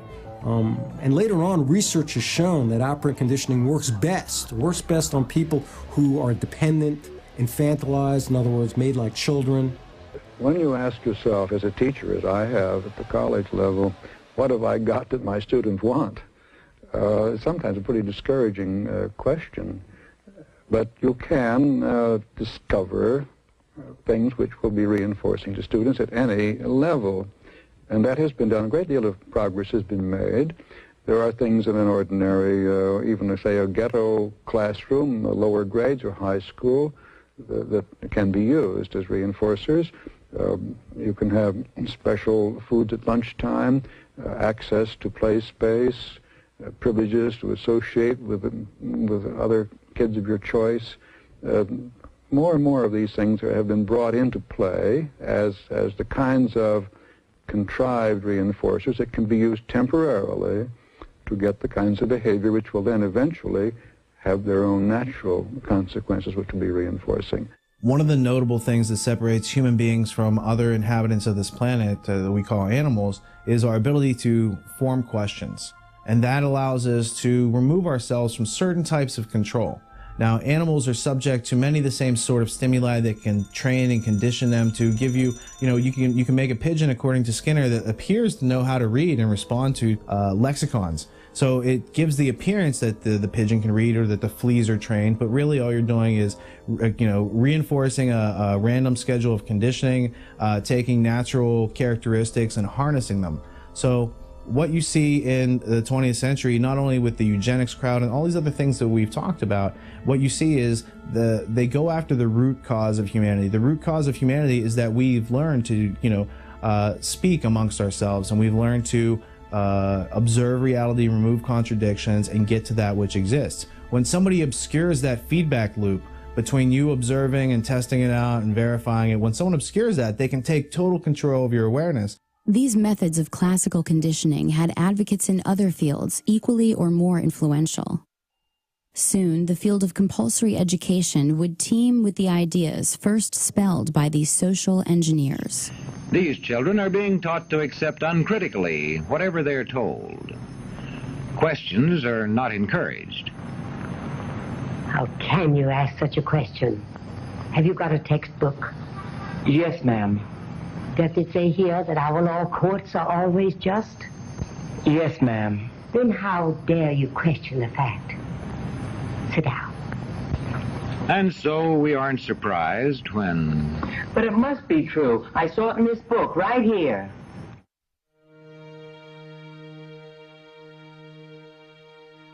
The education our children are going to get has nothing to do with education. It is training our children to be resources, human resources, that's the way they refer to us, to spin off profits for the globalists.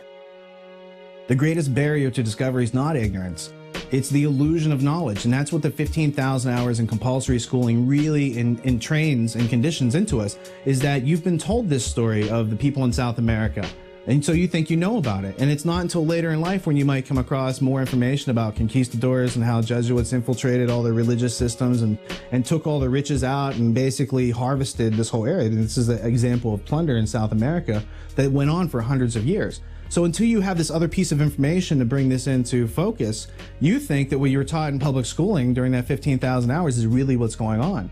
And it's not until you bump up against reality, as George Orwell said, usually on a battlefield, that you have to consider that which you were taught to believe versus the objective evidence that exists.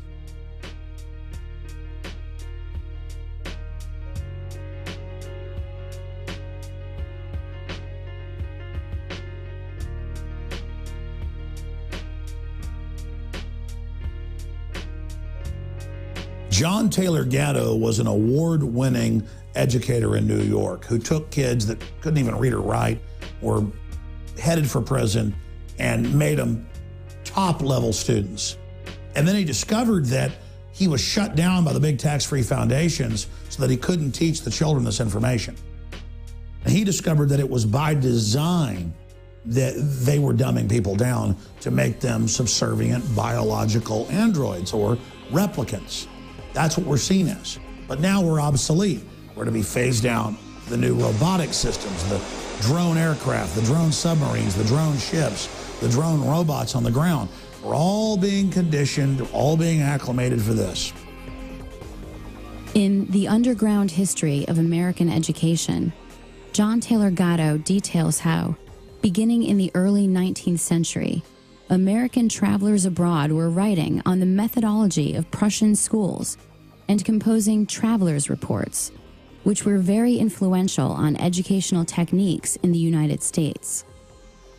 However, in 1831, it was French philosopher and Minister of Education Victor Cousin who published his Report on the State of Public Instruction in Prussia, which not only led to the consolidation of French schools under the Prussian model, but also directly influenced reformers like Horace Mann in the United States to follow suit. Mann traveled to Prussia and, without even seeing one classroom in session, sought to adopt the Prussian model of education with his annual reports given to the Massachusetts State Board of Education. Mann's promotion of the concept that the state is the father of children was reinforced and expanded by educational reformers throughout the 19th and 20th century. When we speak about enculturated processes, when we talk about the imprinting, of course, I mentioned educators. One of the things that surprises a lot of people, and it shouldn't because it's publicly known, is that our education system is not about educating as much as it is about socializing.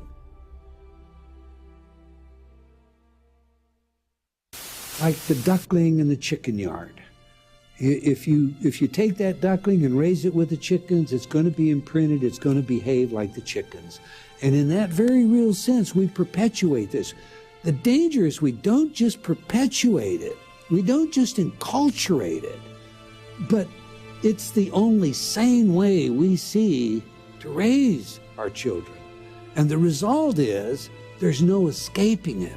C.S. Lewis said, when training, which is Skinner, Pavlov, beats education, civilization dies.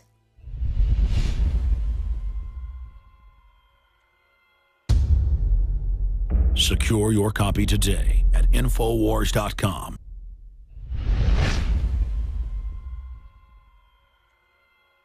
Again, you're watching Infowars Nightly News and the premiere of State of Mind. I want to remind all the viewers that it is essential that we support independent pro-liberty film, a Veritas-type film.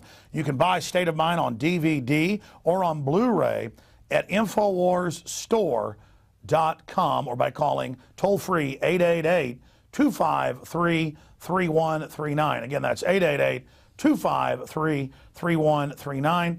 Or again, simply becoming a subscriber to PrisonPlanet.tv. We'll also have it archived here on the site. But it is so important that you vote with your dollars. The globalists take your money and give it a stimulus to MSNBC to put out anti-family, anti-self-defense, pro-tyranny messages. Same thing goes on with National Public Radio. We're not funded by that. We're funded by patriots who love freedom worldwide like you. So I want to thank everyone that is a PrisonPlanet.tv subscriber. We have Operation Awaken the Sleeping Giant, one membership, $5.95 a month. 11 people can log on with the same username and passcode. And I want to encourage you all to go to InfoWarsStore.com and get your copy on DVD or Blu-ray so you also have that in your library, in your archive. And again, most filmmakers I have on, most filmmakers who I sell their film, do not authorize us to, A, premiere it here on the show in the Nightly News, but B, put it on YouTube.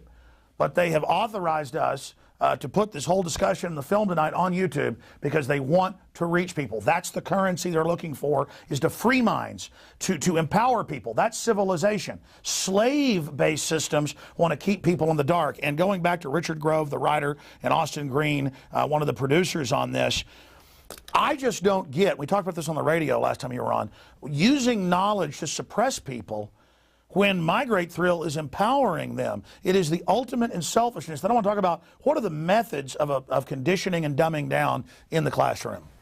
Well, what you're talking about as far as dumbing down is taking thinking out of in between stimulus and response, which makes us automatons. It makes us slaves in every way, shape, and form. Slaves to stimulus. Absolutely. And in between stimulus and response, it's that space that gives you choice and freedom and liberty and all the things that we need. But because we as conscious human beings have to use reason to survive. We have to effectively plan for the future, and we have to know what knowledge looks like in order to dismiss the arbitrary and find the lies. But I mean, dumb that down for me. Okay, because... And for folks that may not know these terms, stimulus is you ring the bell, the dog salivates because you've given him the meat over and over again. And their big lie, we don't have free will. Well, wait, they want to take over. They have free will. It's a mind game that you're just our slaves. It's a ploy. They condition human beings through operant conditioning much the same as they can train pigeons to look like they're reading and pecking at words because it's a reward. But that's only a human being when they're not thinking. If you question the psychological warfare, if you question the neurolinguistic programming, if you question the corporate media that you see on TV and all over the newspapers and all around you in your life, in your family's life, then you can free yourself from the system. So the damage done in the 15,000 hours in the classroom through Prussian education and the servile mentality. Look at the camera right there and tell them what Prussian education is. Prussian education. Prussia, before it was Germany in the late 1860s, it was called Prussia, and it was a bunch of different city-states that were all kind of at war. And finally they got together through militarizing and using force, fraud, and aggression to attain their goals. And this was working really well until Napoleon, Napoleon had defeated the Prussian army at the Battle of Jena in 1806. And from that, the Prussian government and people like Karl von Clausewitz, who wrote on war, they went out and decided, hey, we can't have people on the battlefield who will run away from weapons and won't fight for their country. We need to nationalize their mentality. We need to break the individuality and the sovereignty of those individuals. We need to make them submit. Through force, fraud, and coercion, compulsory schooling was the model that they made successful, and it later resulted in the Nazis. That's right. Our modern educational system is a German military brainwashing program on record. Kindergarten, all of it. People go, well, I just grew up in this. Well, let me tell you, it's the opposite of freedom. And nothing against Germans, I'm part German. The point is it was a technology corrupt people used to take over the Germans. It's like the global model is a British Empire model. I'm part English. I'm not against the British people. They always spin that too. Like if you're like, I don't like what the communist Chinese are doing. What, you don't like Chinese people? You know, I don't like what Hitler did. What, you don't like Germans? Again, that's operant conditioning. Don't be racist. Just to get you people out there watching off of the real info. Don't like government-run health care? You're a racist. Don't want to turn your guns in? You're a racist. That's that conditioning, that buzzword again. You're observing this phenomenon that goes on, and it's prevalent, so we should give it a name. This idea that you got your finger on it, it's the philosophic corruption of our reality. It's the fact that people don't value truth anymore. They say they do, but they won't go through the work to actually realize it and do the learning which results from asking questions. Austin? I think that the conditioning was summed up in the film best by B.F. Skinner. You know, he talks about there's certain things that you can do to manipulate your students to get a particular behavior response out of them. And then once you do that enough, once you repeat that over and over again, eventually those behaviors become self-reinforcing. Like we were saying earlier, we all police ourselves. And so really, they don't have to continually do this. All they have to do is get you up until about 4th grade. They've got you so trained at that point that once you enter into high school, you're doing it on your own. And so really, we just see that repetition of taking away your individuality. Anytime somebody in school tries to speak an original thought or question what the teacher has to say, they're immediately punished. They're immediately chastised, and this happens over and over and over again. And it's this worship of authority where they've done, as you know, 2 different, covered in the film, university experiments, where people would kill people under orders because an authority figure told them. I mean, if an authority figure told me to mow their lawn, I'd tell them no. They tell university students, kill that person, and they'll do it. I mean, this is incredible. Well, there's two aspects. There's an MK Ultra aspect where you could train someone to actually kill and eat their parents, and then there's the everyday advertising war that we're all exposed to through any magazine or newspaper or television ad that we see on TV. So all these things come, you know, it's like a coincidentia positorum. You have scientific management coming through MK Ultra from top down in intelligence agencies, and you have war coming in from the marketing companies, and they make a very happy living off of the unwitting servitude. There's layers and layers of the programming. It's just incredible, meant to just overwhelm you till you just give up. And this is a great tool to peel off those layers one layer at a time as you learn how to. And the fun is, once you know the programming, you learn the cop doesn't know what they're doing. They're programmed too. The bureaucrat doesn't know, and they like short circuit when you know the programming and they don't. But instead of using that programming to enslave them, you use it to unlock their mind. The fundamental choice that human beings have is to think or not to think. So we all have the ability to think. If you choose not to ask the questions, if you choose to be servile, and you want to give away other people's rights that you don't have the right to do, that's fine. You can do that, but expect other people to resist. The people who are aware of how things work and how logic and reason should be, you know, advanced in this world. That's right. Just because you've been put through dog training at the TSA to be a slave, prisoner training, doesn't mean I'm going to go along with it. And I notice with these sheep, sometimes they get mad when I wake people up about what's happening, and then later they go, no, I agree with you. It's like once they see me not bow to their peer pressure, they have like mass Stockholm syndrome, then they grovel to me, and I go, no, I don't want you to be my prisoner. I don't want my kids growing up in a world with a bunch of slaves. Stop acting like that. It's pathetic. Let's go back to more of State of Mind, premiering the whole film here tonight with extras coming up.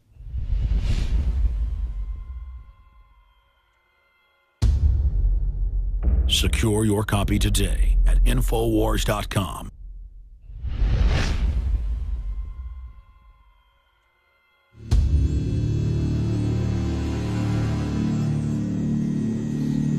Although education has proven to be highly effective in controlling human behavior, more intensive research would need to be conducted away from the prying eyes of the public. The Tavistock Institute was set up by the British Empire to really study mind control and to scientifically drill down into human behavior and put in textbook form systems of basic control so that could be duplicated out to government and corporate entities. And Tavistock has been involved at every level of social engineering. The Tavistock Clinic was founded in 1920 and operated as part of the Psychological Warfare Division of the British military. It was initially a voluntary outpatient clinic for treatment and research and was made up of general physicians, neurologists, and psychiatrists to facilitate the treatment of neurosis and shell-shocked British soldiers returning home from World War I.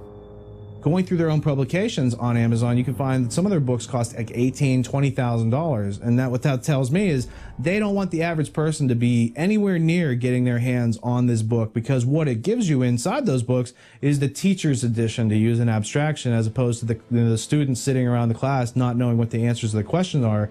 There's a group of people who are being given the answers to all the questions about how we act, react, and how we've been understimulated with curiosity in order to make us more subordinative. You could say much of our world today is the world of the Tavistock Institute and Edward Bernays. Having been instrumental in the Tavistock Clinic and director of the Tavistock Institute of Human Relations, it was former officer and consulting psychiatrist to the British Army, John Rawlings Rees, who created the concept of the psychological shock troops, or culture warriors, a federation of psychiatrists, which he intended to disperse across the globe to make it, quote, possible for people of every social group to have treatment when they need it, even when they do not wish it, without it being necessary to invoke law. The Tavistock Institute's influence did not stop simply at social psychology. Kurt Lewin, former head of Britain's Psychological Warfare Bureau, was a German refugee who became the founder of modern social psychology in the 20th century, an early consultant to the OSS, and an influential researcher with the Tavistock Institute in the area of management thinking and action research, specifically focused on the tactics of managing change within society.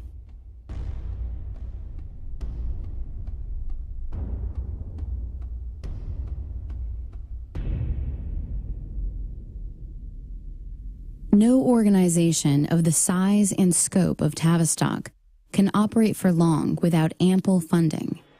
From whom is that funding derived? Certainly no small part comes from the seemingly benign, tax-exempt foundations of the global elite. I was researching the Reese Committee back in like 1952, 1953, where they went in and investigated major foundations and some of their subversive activities.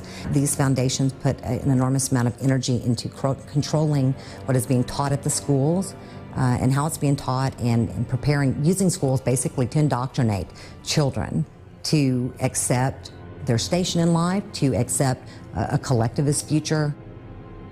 According to Dr. Lily Kay, whose expertise was demonstrated in her 1993 book, The Molecular Vision of Life, the Rockefeller Foundation, Caltech, and the New Molecular Biology, the world in which we are living has been molded, shaped, and continues to be directed by an elite establishment of eugenicists, a ruling class fueled by violating the will of others to attain their goals.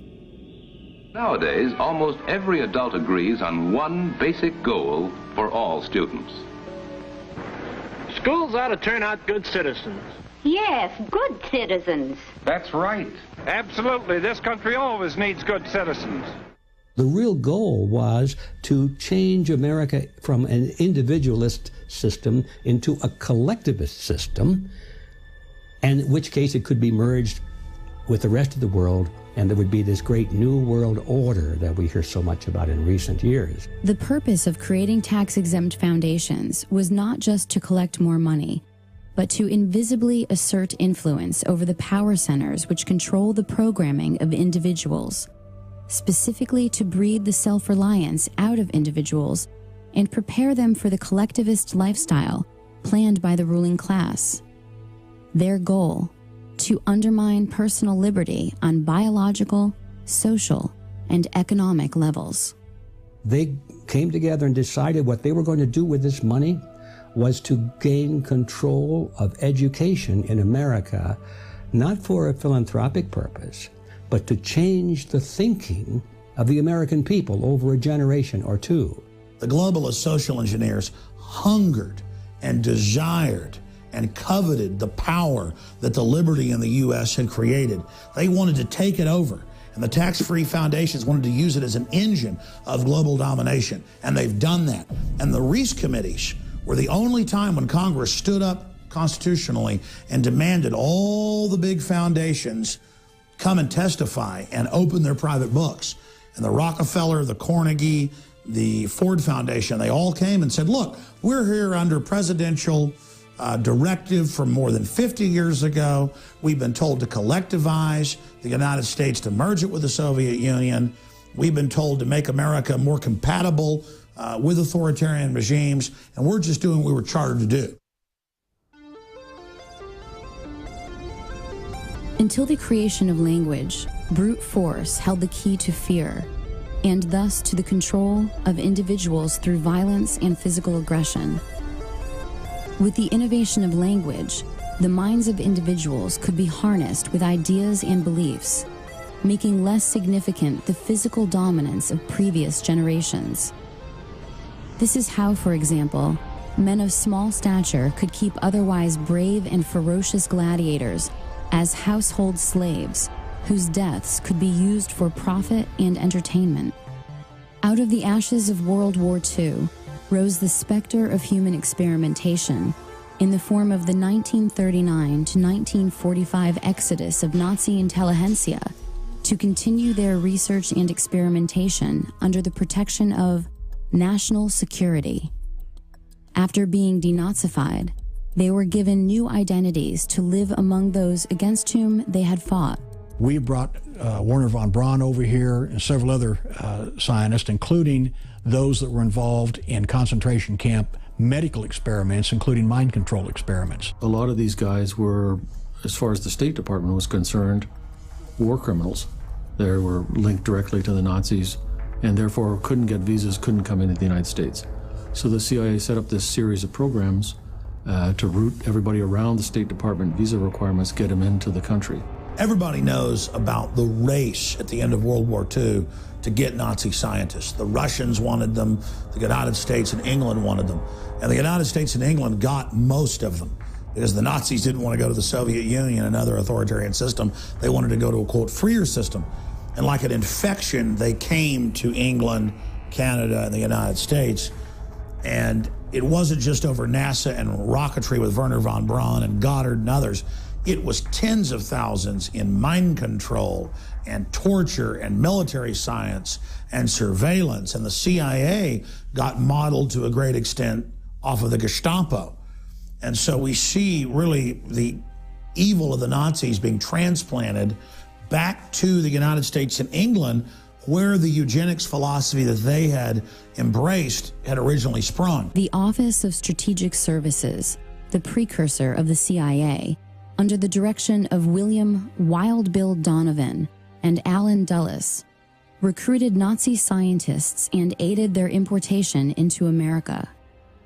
Among them were rocket scientist Wernher von Braun and the aeronautical physician Hubertus Strughold. The problem that the United States was facing was there was all these German scientists who were kind of in the wind, loose, wasn't clear where they were going to end up.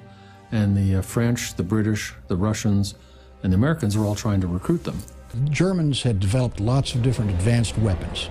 And they'd also done a lot of experimentation on human beings in the concentration camps. So they had a lot of medical data that we didn't have. They had, of course, the rocket scientists and the airplane scientists and all the rest of it. And Paperclip was our version of going into Europe and finding these guys and bringing them to the United States to work. What we're missing in the documentation, we have physicians, aerospace medicine people, film people, ball bearings, projectile experts, all kinds of scientists. We're missing from the story the psychiatrists. But there must have been psychiatrists brought over, in parallel to Strughold under Paperclip. German financing came from America, came from Wall Street, and came from American corporations. Even the political support that Hitler got in Germany was, to some extent, traceable to American influences. Prior to World War II, American financiers, banks, corporations, all decided that there was money to be made in pre-war Germany. After all, they all knew that Germany was preparing to become a military aggressor, and it needed money to construct vehicles of war. They were spending a lot of money designing and building tanks and airplanes and military carriers and things like that, submarines, ships, and there was money to be made. And so Wall Street and some of the largest corporations like AT&T and even Ford Motor Company got very much involved with the Nazi regime. The experiment that went on became known as Nazi Germany starts in World War I and the Versailles Treaty in Paris 1919, basically giving the Germans the short end of the stick, giving them war reparations that they can't possibly pay, totally unrealistic. Now, this famous German banker named Helmar Schacht gets together with a guy from the Bank of England named Montague Norman, and they create something in 1932 called the Bank for International Settlements. And they use this as a clearinghouse for all the national debts, but really it's being used to launder money. What you find then is that same group, Helmar Schacht, becomes Hitler's banker. So Hitler is totally financed by these people who are making their lives out of pulling the wool over other people's eyes. And at the same time, they want to have the National Socialist experiment to test out the Prussian education system that they're using and about to roll out all over the world. Following the 1945 completion of Operation Paperclip, the CIA created MK-Ultra, a top-secret mind control research project which was managed by Sidney Gottlieb under the direction of Allen Dulles. The program began in the early 1950s, was officially sanctioned in 1953, and officially terminated in 1973. The program engaged in many illegal, unethical, and immoral activities. In particular, it used unwitting U.S. and Canadian citizens as its test subjects, which led to controversy regarding its legitimacy. MKUltra involved the pioneering of many methodologies to manipulate individuals' mental states and alter brain functions, including the surreptitious administration of psychoactive drugs and other chemicals, hypnosis, sensory deprivation, isolation, verbal and sexual abuse, and other various forms of torture. When I interviewed John Marks about Search for the Manchurian Candidate, he said a very interesting thing to me. He had been given 10 boxes of CIA information on a Freedom of Information Act request, not his first. He had been trying to get this kind of information on the mind control program of the CIA in the 50s, 1950s, for a long time. And finally, as a kind of a sop, maybe even a joke, they gave him 10 boxes of materials that had nothing to do with the projects except the accounting data, the financial data, thinking that Marks wouldn't be able to do anything with it and CIA would be perceived to have fulfilled the FOIA request. But Marks was too smart for them. He saw into the financial data and realized what he had his hands on, that this was not only MKUltra, mind control program of the CIA, but it was divided up into many, many, many sub-projects. And he had some of the funding details that provided the foundation for him to move forward in his research and discover what they were really up to. The military started the Artichoke Project, and the Bluebird projects, which I think was the Navy one, and they were trying to figure out, can we make a Manchurian Candidate? Can we make a super soldier?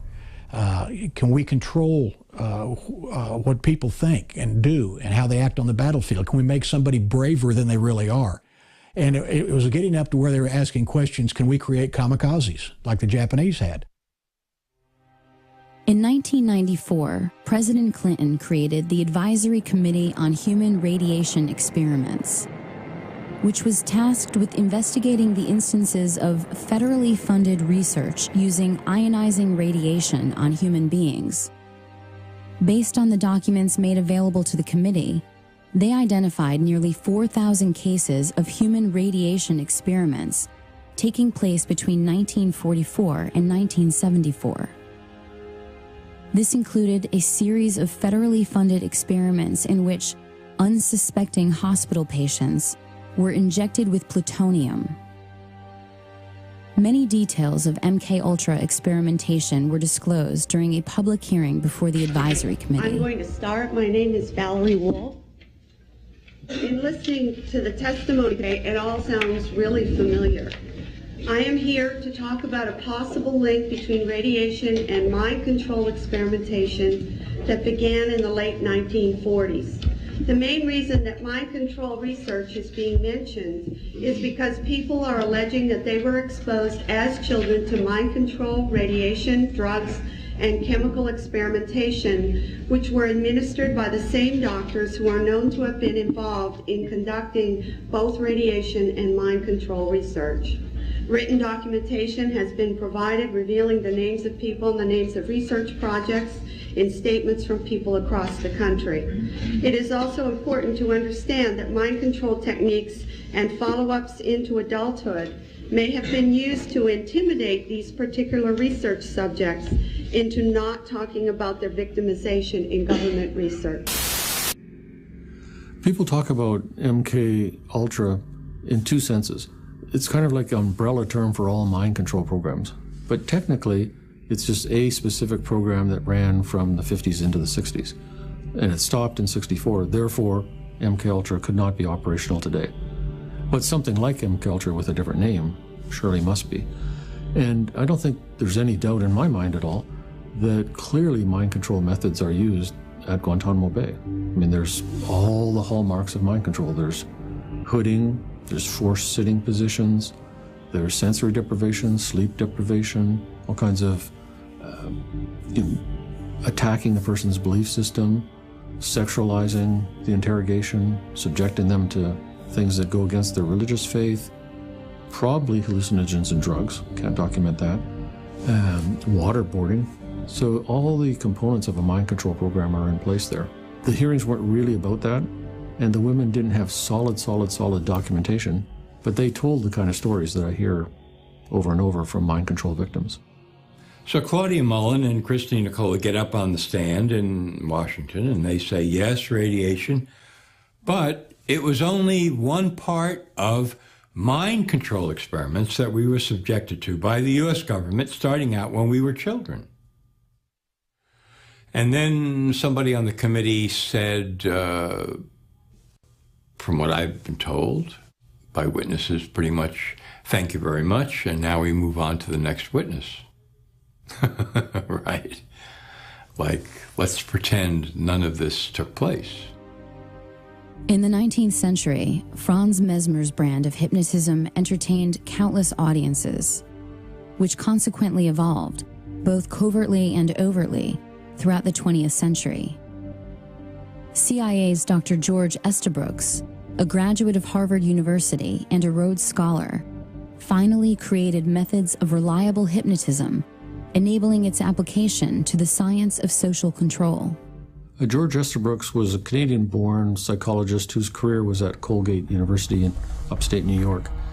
As early as 1943, in his textbook Hypnotism, he described in great detail, going back to the Second World War, taking Marines or other military people, using hypnosis and other programming on them to create a new personality. So he calls that Jones A and Jones B. And the new program personality would be given an assignment, which could be a courier, penetration, any kind of assignment. And the out front regular person would have total amnesia, complete lack of knowledge of the assignment. Estabrooks was a leading authority on hypnosis, programming soldiers during World War II to act as couriers, who were not aware they were hypnotized operatives on a mission. In this manner, the OSS targeted political objectives through the covert methods of assassination and espionage, leveraging the science of hypnotism. Where hands-off hypnotic and pharmacological methods fail, the physical application of actual electrical stimulus directly to the brain becomes the next logical step. In 1964, Yale neuroscientist Jose Delgado implanted radio-controlled electrodes into the brain of an aggressive bull in an attempt to control its behavior in a ring with a matador. With the push of a button, Delgado himself was able to stop the bull in mid-charge. He didn't stop with the bull, but also conducted experiments on cats, monkeys, and even human test subjects. You had people as young as 11 he was doing this to. One was a 16-year-old girl, and there's pictures in his books where she's kind of staring off into space, vacant. Another she's strumming on a guitar. Another she's pounding on the wall, all based on what button he's pushing on the transmitter box.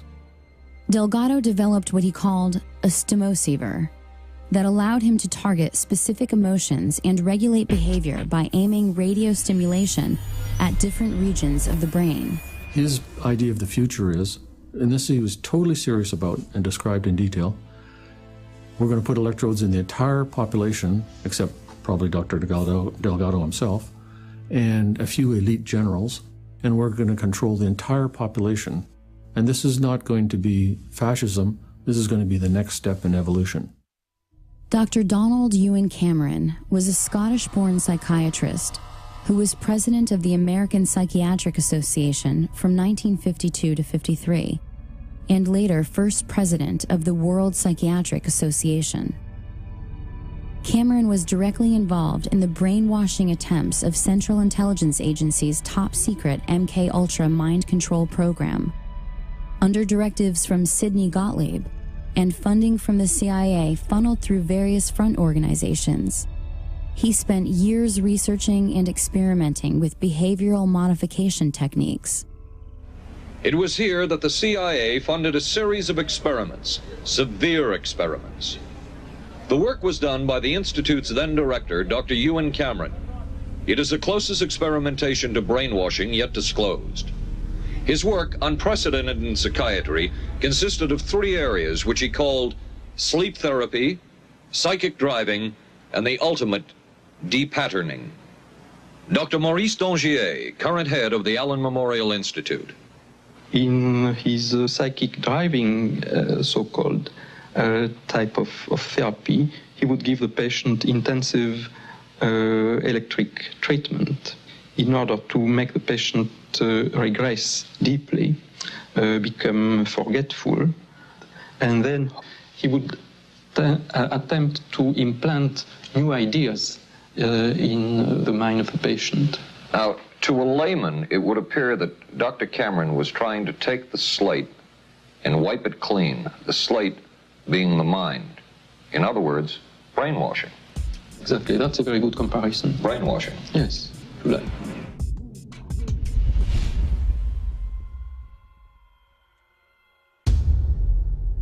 Secure your copy today at Infowars.com.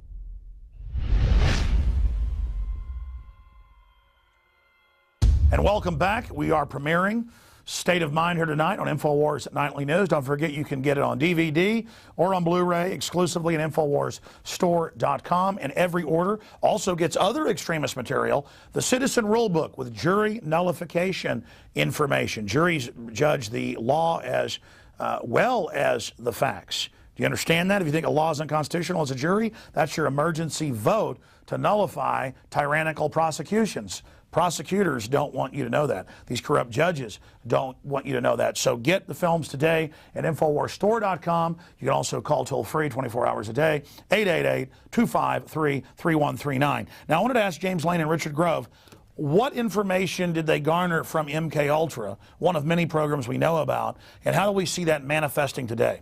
Well, I think one of the hierarchies that you see was Dr. Ewan Cameron. His protege was Dr. Jolyon West.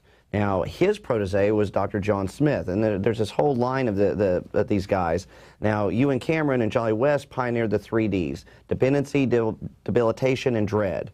Right, and this is what's used today in Guantanamo Bay. It makes sense that John Smith was the head of the psychiatric unit there. Now, Jolly West was an interesting character because he actually worked with Patty Hearst, Saran, Jack Ruby, and was actually consulted with the defense team with Timothy McVeigh. So it seemed like every time one of these events occurred, they bring this guy in and kind of handle, damage control. How obvious is that? I mean, it's, plain as the nose in your face. But those 3 Ds, I mean, now how these people go to these hospitals to try to get help, and they were actually doing these experiments on them. I mean, this has all come out in the open. Well, they take them to other countries. They would move them around. They would grab people's kids. I mean, it's incredible. They're in Canada. I mean, these people were actually coming in for help. And Ewan Cameron tried to just completely, just wash their minds away and then build a new personality. And then come to find out, this is all part of the MKUltra experiments. And this guy is the head of every type of psychiatric organization in the country. So policy is definitely being dictated by him. And the things they did are just amazing. I mean, electroshock, 1 dose of it kills massive brain cells. I mean, this is like hitting somebody upside the head with a ball-peen hammer. Richard, your take on this? They're trying to discover the parameters of the human being and how to crush our souls. They're basically, if they want to wipe a human being's mentality and program a new one, they see us like a hard drive where you could just press delete by doing some electroshock therapy. And it's all about breaking people's will and making them submit to their so-called authority. And part of the psychological warfare is that it gets a lot of people in public to support that instead of asking questions. And who gives them the right to abuse us? Again, like the UN, above the law, diplomatic immunity, these globalists. Steal $1 trillion, become a world leader. Steal $1, get arrested. Well, and they gain power by being able to predict our activities. Through predictive programming, through collecting all this information, through these experiments, they can predict how people will react in certain situations, and they can plan on that. And and until the herd outgrows that mentality, it's very predictable, and they're not going to change it unless you resist. Well said, Richard. Let's go back to more of the film State of Mind.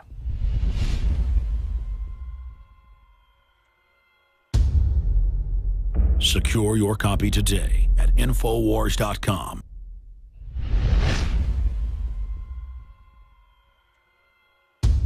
Dr. Ewan Cameron was a MKUltra contractor. Officially, it says that he didn't have top secret clearance, but I'm sure that in fact he did. The reason I say that is he was at different times president of the Quebec Psychiatric Association, the Canadian Psychiatric Association, the Society of Biological Psychiatry, and the World Psychiatric Association. Ewan Cameron was the most famous psychiatrist in the world during the 1950s. You name a psychiatric association of any size or scope, he was the president of it. He became a psychiatrist.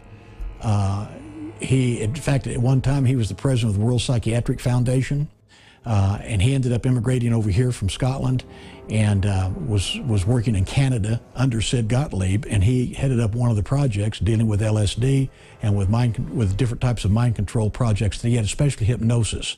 His experiments were basically, there's kind of two components to it. One is psychic driving, and the other is de-patterning. So de-patterning is you give massive amounts of electric shock to the person, like 100+ treatments, with 6 times the usual amount of electricity per treatment.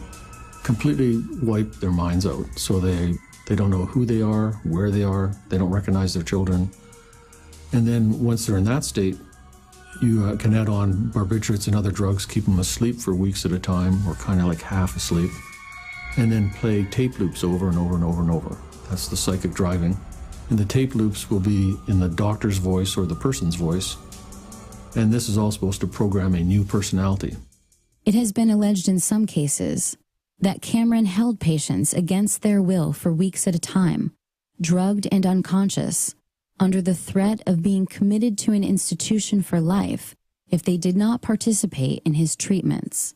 He began a program of torture, and I don't use the word lightly, on patients who had no idea this is why they were coming to him. They were people who came to him for therapy, for help. And he experimented on them as a torturer would, to create new personalities. Cameron operated, with Rockefeller funding, at the Allen Memorial Institute in Montreal, Quebec, where he contended that it was first necessary to de-pattern the minds of his patients in order for them to have a shot at recovery. He also participated in the Nuremberg trials of 1945, interviewing many of the top Nazi defendants. After World War II and the creation of the CIA, the need for a truth drug and drugs that could perform, that the CIA could use for other purposes, increased. They turned to the Bureau of Narcotics and Harry Anslinger. And again, Anslinger anteed up Agent George White to be his lead agent in this program called MK-Ultra. It started basically in 1952 in New York City. White was working with a CIA officer named Sidney Gottlieb. Gottlieb was chief of the Technical Services Division at the time, and he had access to a lot of LSD. CIA scientists had decided was the drug that they were going to focus on now.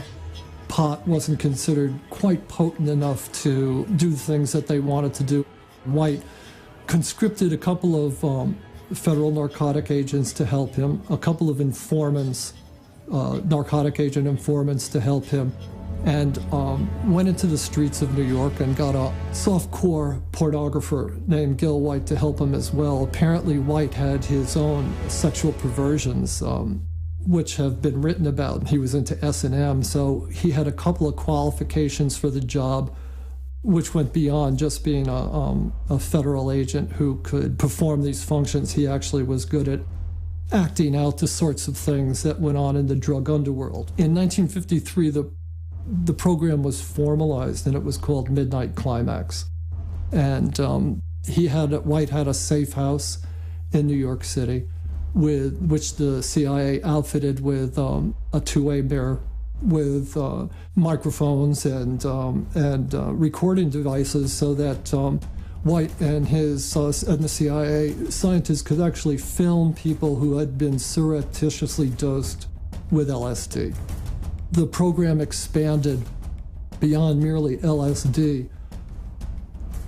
And what they found out was that the safe houses themselves were probably the most valuable aspect of this program. Prostitutes that were in their employ that would bring people to these apartments, and they could actually record them while they were doing drugs. In 1960, the CIA opened another safe house in New York City. And I talked to the people who were running this safe house. And one of the narcotic agents said to me that they felt that the CIA was actually using this safe house when dignitaries were visiting the UN or politicians were coming to New York City to talk to the mayor or state or even federal officials, that they were using filming them and potentially using the films for purposes of political blackmail. Another CIA-funded Harvard graduate was Dr. Martin T. Orne, whose expertise in hypnotism, psychiatry, and psychology was a valuable asset to national security. A close friend of Dr. George Estabrooks, Orne's work in hypnoprogramming at Cornell in the 1960s was funded by the Human Ecology Fund and the Scientific Engineering Institute, both of which received funding from the CIA. To provide cover for operations like Midnight Climax, the CIA's MKUltra psychiatrists formed the False Memory Syndrome Foundation to obscure the facts of these covert experiments, creating confusion enough to deny acts of pedophilia, cult abuse, and other inconvenient truths of CIA activities. The False Memory Syndrome Foundation's board was a who's who of MKUltra. There, Dr. Orne was joined by another CIA MKUltra psychiatrist, Dr. Jolyon West, who was the protege of Dr. Ewan Cameron. Like his esteemed MKUltra colleagues, West was infamous for his hypnoprogramming abilities, using words to make patients believe that their memories of abuse were just figments of their imaginations. The people who started the False Memory Syndrome Foundation, Pamela and Peter Fried, stated to the public that Peter had been falsely accused of incest by his daughter, whose name is Pamela. She's now the editor, has been for quite a few years, the editor of the Journal of Trauma and Dissociation, to which I've contributed numerous papers, and it's really the main journal for the study of multiple personality, which was created on purpose in the Manchurian Candidate programs under MKUltra, Artichoke, Bluebird. Contractors on that included Jolly West and Martin Orne, and they're on the board of the False Memory Syndrome Foundation, which says that all these cases of multiple personality are created by the therapist, and all the memories are false memories. I cannot dismiss what our intelligence agencies have been able to do by way of mind programming in different forms of research, Project Bluebird, MKUltra, and so on and so forth. Well, let me just say it this way. Jules Romaine, testifying on behalf of the CIA to Congress, said, and this paraphrase is going to be so close to word for word, it's unbelievable, "We now know that we can take a man and, given sufficient time, educate him to kill his mother and father and eat them in a stew."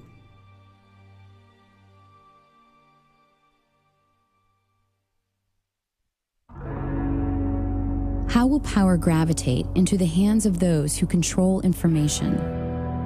Through the internet, through wireless networks, through smart grids, smart devices, and smart meters, to monitor and control the personal behavior of every citizen in the grid. How has the role of harnessing the minds of human resources shaped the 20th and now the 21st centuries? This single pattern emerges from all the seeming chaos. The role of science, as juxtaposed to the mind, has not been used to help individuals. Rather, at every turn, at every discovery's emergence, knowledge is being used to restrain individuals. Learned helplessness is just one example. And so in the 1970s, they discovered through these experiments with dogs that if you put a dog, or two groups of dogs in a situation, one group of dog, they had control over when they were being shocked. They could use their nose and hit a panel and stop the shock. And another group of dogs, they had the equal amount of shocks, but no matter what they did, they couldn't control the stoppage of shocks. They discovered this phenomenon called learned helplessness, and that the dogs who had no control over stopping their shocks, they would become passive and depressed, and that when you put them in another task where all the dogs actually had control over stopping their shock by kind of jumping over this short barrier. The dogs that had learned helplessness, in other words, the dogs in the previous experiment who had learned that there was nothing that they can do to stop their pain, they did not bother trying. National elections is not equal to democracy. Democracy means you really have some power over things that affect your life, okay? But when Americans think that their democracy equals national elections, and they go and they have senseless wars and corporate control with a Republican in office like George W., and they think, well, we're going to stop these senseless wars and corporate control, and we're going to go and vote for Obama, this Democrat, and they get, what do they get? Senseless wars and corporate control. And so there's a kind of learned helplessness that sinks in there. How are the attitudes, beliefs, behaviors, and values of a society transformed such that the needs of the individual are always in conflict with the demands of the group? The early 20th century trend of conspicuous consumption, or the trading of that which is valuable and sensible for that which is superficial and frivolous, swept over America and other countries around the world with the help of a few minds who were focused on changing our lives before we were even born. Edward Bernays, the nephew of Sigmund Freud, is well known as the father of modern propaganda and public relations, and for his application of psychological techniques to the field of advertising. People have a herd instinct. They tend to move in groups. They make conclusions based on emotion and feelings and desires. Edward Bernays, the nephew of Sigmund Freud, the archetypal psychologist, psychiatrist, openly bragged that there was a ruling elite that had taken control of society and that could basically program people like machines to walk off the edge of a cliff if ordered to do so. He was the guy that said, don't call yourself the Department of War, call yourself the Department of Defense. And he wrote book after book, like the book Propaganda in 1922, bragging about how we were all dumb animals and how the public mind was in his hand. They couldn't sell pork bellies. They were seen as junk meat, only used as flavoring in soups. They came out and said, no breakfast is complete without eggs and bacon, and showed a woman, you know, in the newsreel sitting there cooking it. And he said, look, I can make these people do anything I want. And so he is really the archetypal father of brainwashing and propaganda right as the age of television began. And they took his sciences and just wrecked this country. Some of his most famous clients included Procter & Gamble, General Motors, General Electric, the United Fruit Company, Westinghouse Electric, Time Magazine, NBC, and CBS. He looked at what Uncle Freud had plumbed out, how the unconscious worked, and devised in his own mind the idea that you could cause people to do what you wanted them to do because they chose to do it. Indeed, in his work, Propaganda, he makes it clear that it is the duty of the intellectual elite to orchestrate the beliefs and behaviors of the public in order to have a cohesive society. They got together and said, well, you know, people are too darn dumb. We have to program them mentally to do what they're supposed to do. Political science is largely based today on Bernays' work. In 1917, Bernays served on the Committee for Public Information, otherwise known as the Creel Committee, which set out to change public opinion in favor of the United States' involvement in World War I. At the request of Woodrow Wilson, Bernays personally attended the Paris Peace Conference of 1919, the same year that he would found the first public relations firm in the United States. Advancing some of this work, of course, he was commissioned by Woodrow Wilson and to assist in selling the idea of World War I, that it was about spreading democracy throughout Europe. He is, for all intent and purposes, the father of what we call today neuromarketing. It has been widely reported that Joseph Goebbels had employed Bernays' Crystallizing Public Opinion, the first book written on the emerging field of public relations, while formulating his own propaganda campaigns for Nazi Germany.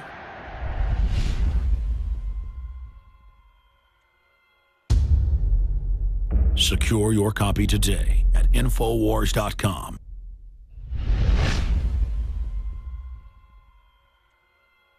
And we're back talking to the makers of this film as we premiere it tonight, State of Mind. I wanted to ask a couple of you guys, Austin Green and Chris Emery, how does media and advertising play in to the conditioning, the brainwashing? Because I find that to be the more subtle and more pervasive. I mean, you watch any show, dads are bad, families are bad, government's God, government's perfect, gun owners are evil. I mean, it's really over the top. And they call that kind of just the low-level propaganda. Well, my experience working in front of the camera for 18 years, I was in print, parts in movies, commercials. I saw the subtleties, whether it be on a sexual overtone, the colors, the basic senses, whether it be smell, sight, whatever the case may be.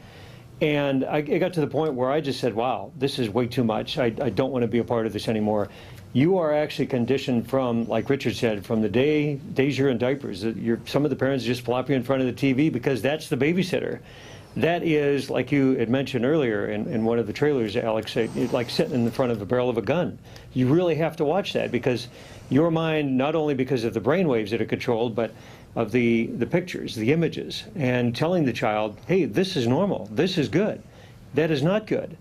And so as a movie maker, I says, I'm getting behind the camera and I want to try something different. I want to get the truth out there. We turned this thing completely around as a film crew, 180 degrees. And the mind control, the deception, just whether it be subtle or overt and so forth, it's unbelievable. We really have to take control of that. I mean, this is the interface that the globalists or the elites use to interface with the rest of the population to further their agenda. And so the media and the advertising is their tool for controlling the masses. It's the only way they can interact with all of us at a single time because there's just too many of us. That's a great point. And through this, you can see what their worldview is, what their end game is, and what they think of us. And it's a nightmarish thing they're pushing. Absolutely, yeah. I mean, you look at what's going on right now. I mean, children nowadays, are basically they never grow up. I mean, that's well, really they're brain happening. damaged. They're admitting that television lowers IQ, it dumbs them down. They don't know how to communicate. They are these one-dimensional spectators. They have no sense of self-reliance because all the shows on TV basically show you that to be funny and cool, basically you shouldn't learn anything, you shouldn't actually study about anything or know about anything real in the world. Oh yeah, it's not cool to be informed. No, absolutely not. It's cool to get drunk all the time and to basically have no morals and no values. I mean, all the hot shows on television now are all about people who have no morals and no values. I know, and you run into the general public, they're like repeating TV things. They're like a computer that thinks if they put out false info at you, it like works. And they're one-dimensional, unhappy, not even real people. It's really actually sad. Yeah, I mean, I used to enjoy television until I started to see the subtlety behind what they were doing in the programming, especially in movies as well. And nowadays, it's the point I don't even want to watch any of this stuff anymore because it's just garbage. It's just... Oh, once you know about it, the programming, it is over the top. You're just seeing it all. And then I talk to TV execs and people, and they go, no, we know, we don't like it, but this is what the bosses say. Absolutely. And I'm like, so your kids are all going to be screwed up too. That's the crazy thing. Even the so-called elite, they're not getting out of this, but in their will to dominate us and dumb us down, they're really doing it to themselves. Yeah, and it's kind of cartoonish at this point. I mean, the way that people are overdoing everything in every piece of media. I mean, there's no such thing as a subtle point delivered through media anymore. It all has to be in your face, and every time it's in your face, it's never something that's going to help you live your life and find more satisfaction and thrive in the world. It's something that's going to undermine your needs as an individual and the needs of your family and your friends as well. I saw that happen actually to a greater degree as an adult, going into the different talent agencies, some of the top ones in Chicago and in Minneapolis and in Atlanta, having the adults, the actors, taking part in this advertising, thinking that was the real world as soon as they left the agency. I says, what, are you kidding me? Come on, snap out of it. You are a human being. You have the ability to take control of what's going on. Your perception of reality is so jaded and so warped. Get out and find out what's really going on. Shut the TV off. And it was a complete dichotomy and opposite of what I was taught, in the industry. Well, I mean, these people are such narcissists too. They buy into it and they actually believe it, and they are like robots. And it's all like they fake stimulate themselves. They sit there and like program themselves and they're not even conscious of it. It is unbelievable. Well, and the flicker rate, I mean, that's been shown to put people into a hypnotic state. There's so much information on the news channels, the tickers. It's too much for the brain to take, and it actually go into a subconscious state, and they're just plugging the mainstream reality right into your subconscious. Exactly, and we're here trying to go into the matrix to get people out of it. Let's go back to more of the premiere here on Infowars Nightly News of State of Mind.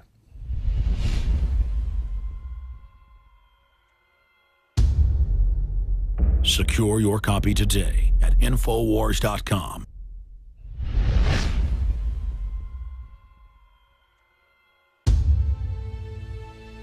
Moving beyond Bernays, other luminaries in the manufacturing of public consent included Walter Lippmann and Ivy Lee, both of whom complemented these tactics by expanding the breadth and depth of mass media entrainment of individual minds. And then I read 1928, book by Walter Lippmann, talking about public relation and public opinion, and basically saying the same thing, that the public is not inherently irrational, but they can use PR and propaganda and media to play upon people's existing irrationality instead of introducing them to the concepts and definitions of that which exists. So instead of creating world peace by putting everyone on the same page, by giving us a method to discern fact from fiction, they use that gap in our perception to play tricks on us. So that's all I've ever seen during human history, is human beings playing tricks on other human beings. As for Ivy Lee, he was not only popular with some of America's most prestigious corporations and foundations, he also found time in his busy schedule to personally counsel John D. Rockefeller, to represent Standard Oil, and was one of the earliest members of the Council on Foreign Relations. Moreover, in the 1930s, Ivy Lee was a consultant to Adolf Hitler, tasked with developing strategies to improve Germany's image in the United States and abroad.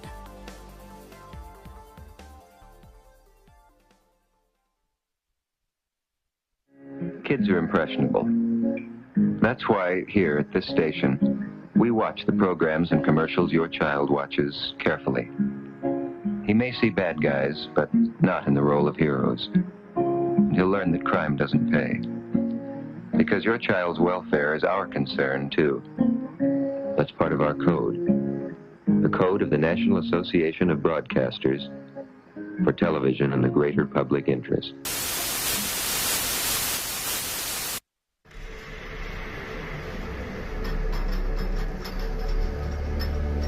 Waco was an odd situation regarding both the law enforcement aspects of it, regarding ATF going in and doing the raid on the Branch Davidian compound, as well as the fact that Special Operations Command was called to help.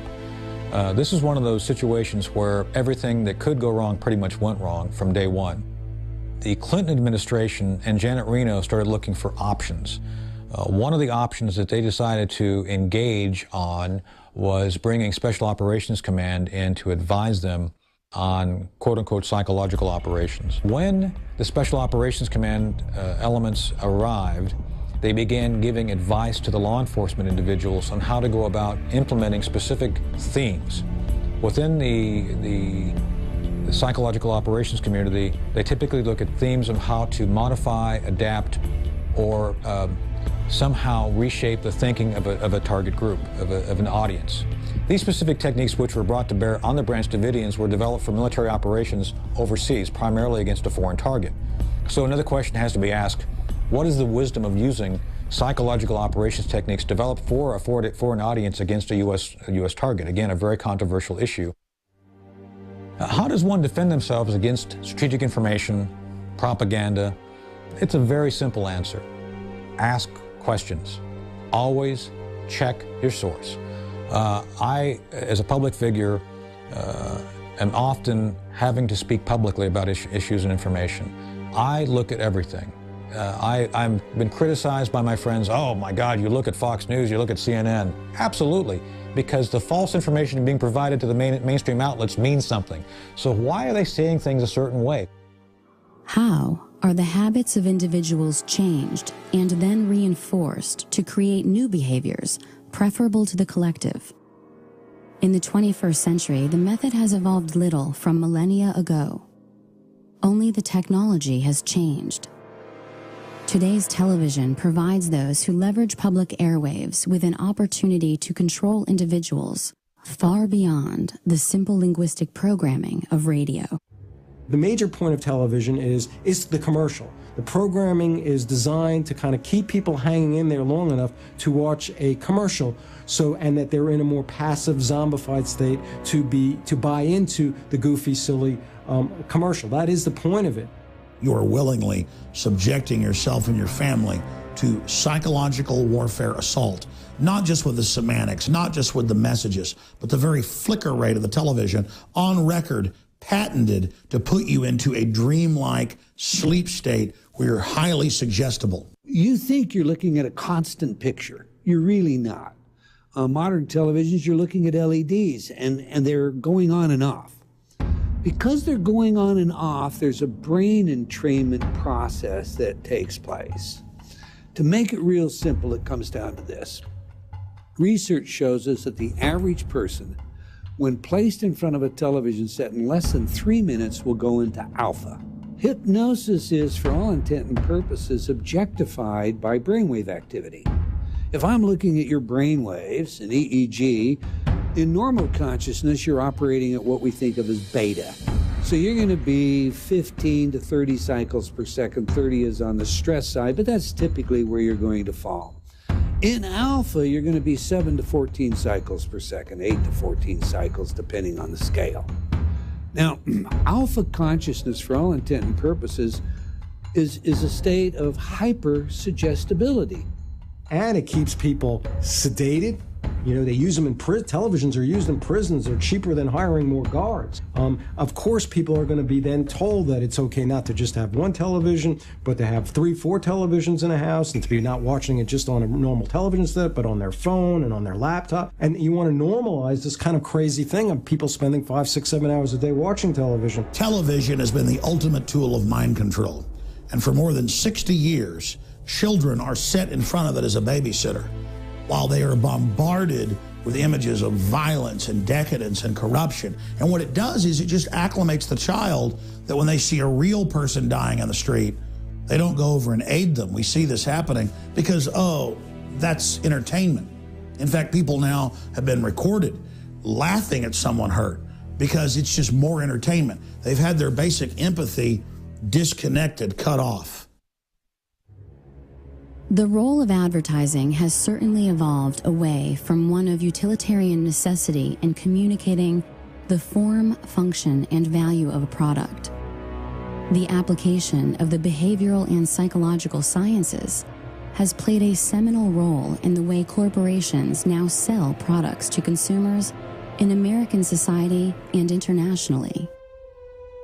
In 1921, after leaving Johns Hopkins University, John B. Watson, the founder of behaviorism, took a job with the J. Walter Thompson Company, and by 1928, he was vice president of the entire firm.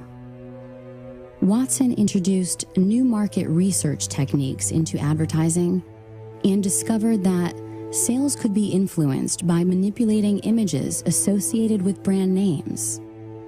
For instance, blindfolded smokers could not tell the difference between brand name and generic. J. Walter Thompson remains one of the most powerful advertising agencies in the world today. Most people believe that you're going along through life making your own choices, making your own decisions, okay? You know, I decided to do this, I decided to do that, I did that. By watching the brain live time, neuromarketers today know exactly what product to place where, how to package that product, what colors you're going to respond to, what images you're going to respond to, what kind of pre-programming already exists that they can couple it to. And so when you have a society where people are being told at every level to consume, to buy their way into happiness, and that's their only salvation, that's their only way into happiness, is to then you have what I call a kind of fundamentalist consumer society. How is that problematic? Why is that dangerous? Well, when you have people who only care about buying things, you're gonna make people weaker in a lot of ways. You're gonna certainly make them less self-reliant. And when they're told that you just buy things, buy your way into happiness, they don't realize that you can gain strength by doing a lot of things yourself, okay?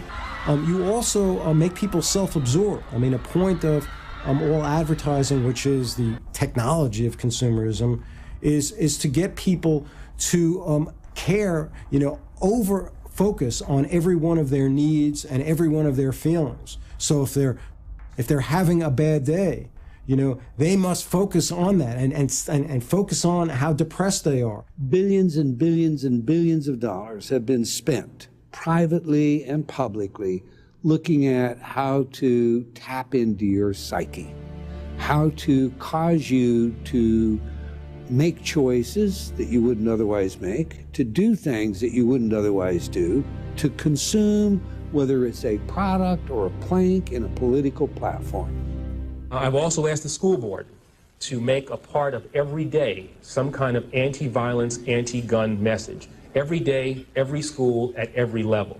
One thing that I think is clear with young people and with adults as well is that we just have to be repetitive about this. It's not enough to simply have a catchy ad on a Monday and then only do it every Monday. We need to do this every day of the week and just really brainwash people into thinking about guns in a vastly different way. To me, with the media just willing to report whatever the government tells it to report, that gives the government free rein to create whatever story or narrative it wants to create for whatever purpose it wants to create a story for. And that's where we're at. That's why when you put on the 6 o'clock news and you switch from one channel to another, they take their commercial breaks at the same time, they tell the same news stories, and they tell the same news stories at the same time. But then you go to the internet, you go to BBC out of London, or one of the other foreign news services, and you see all kinds of news that we never hear about here. Mass media today is the cutting edge of psychological warfare. And it is nothing but an all-out assault against the general public. When you watch mainline establishment television, you are putting yourself in front of the barrel of a gun.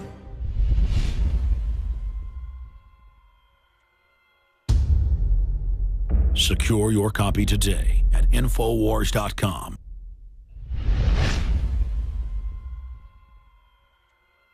We're back.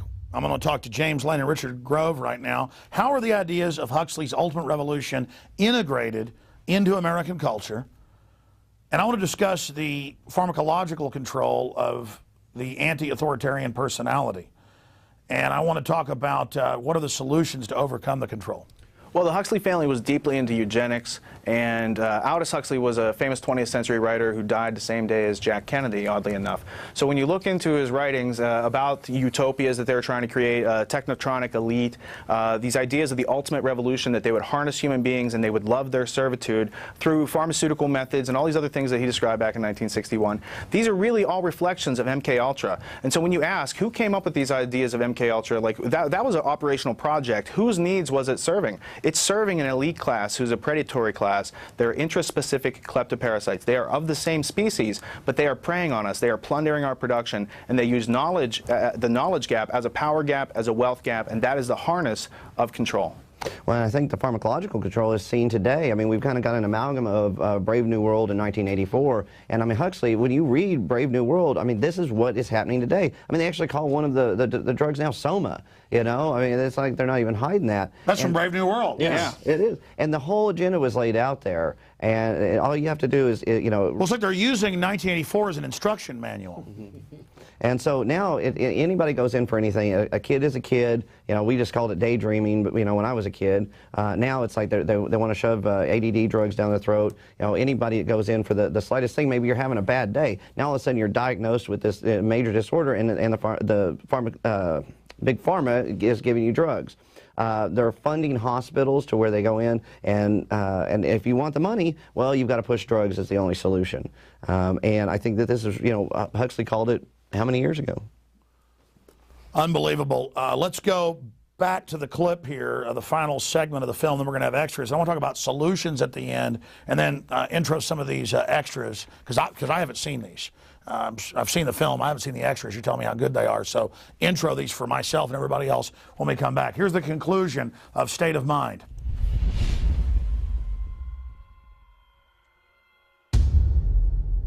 Secure your copy today at Infowars.com.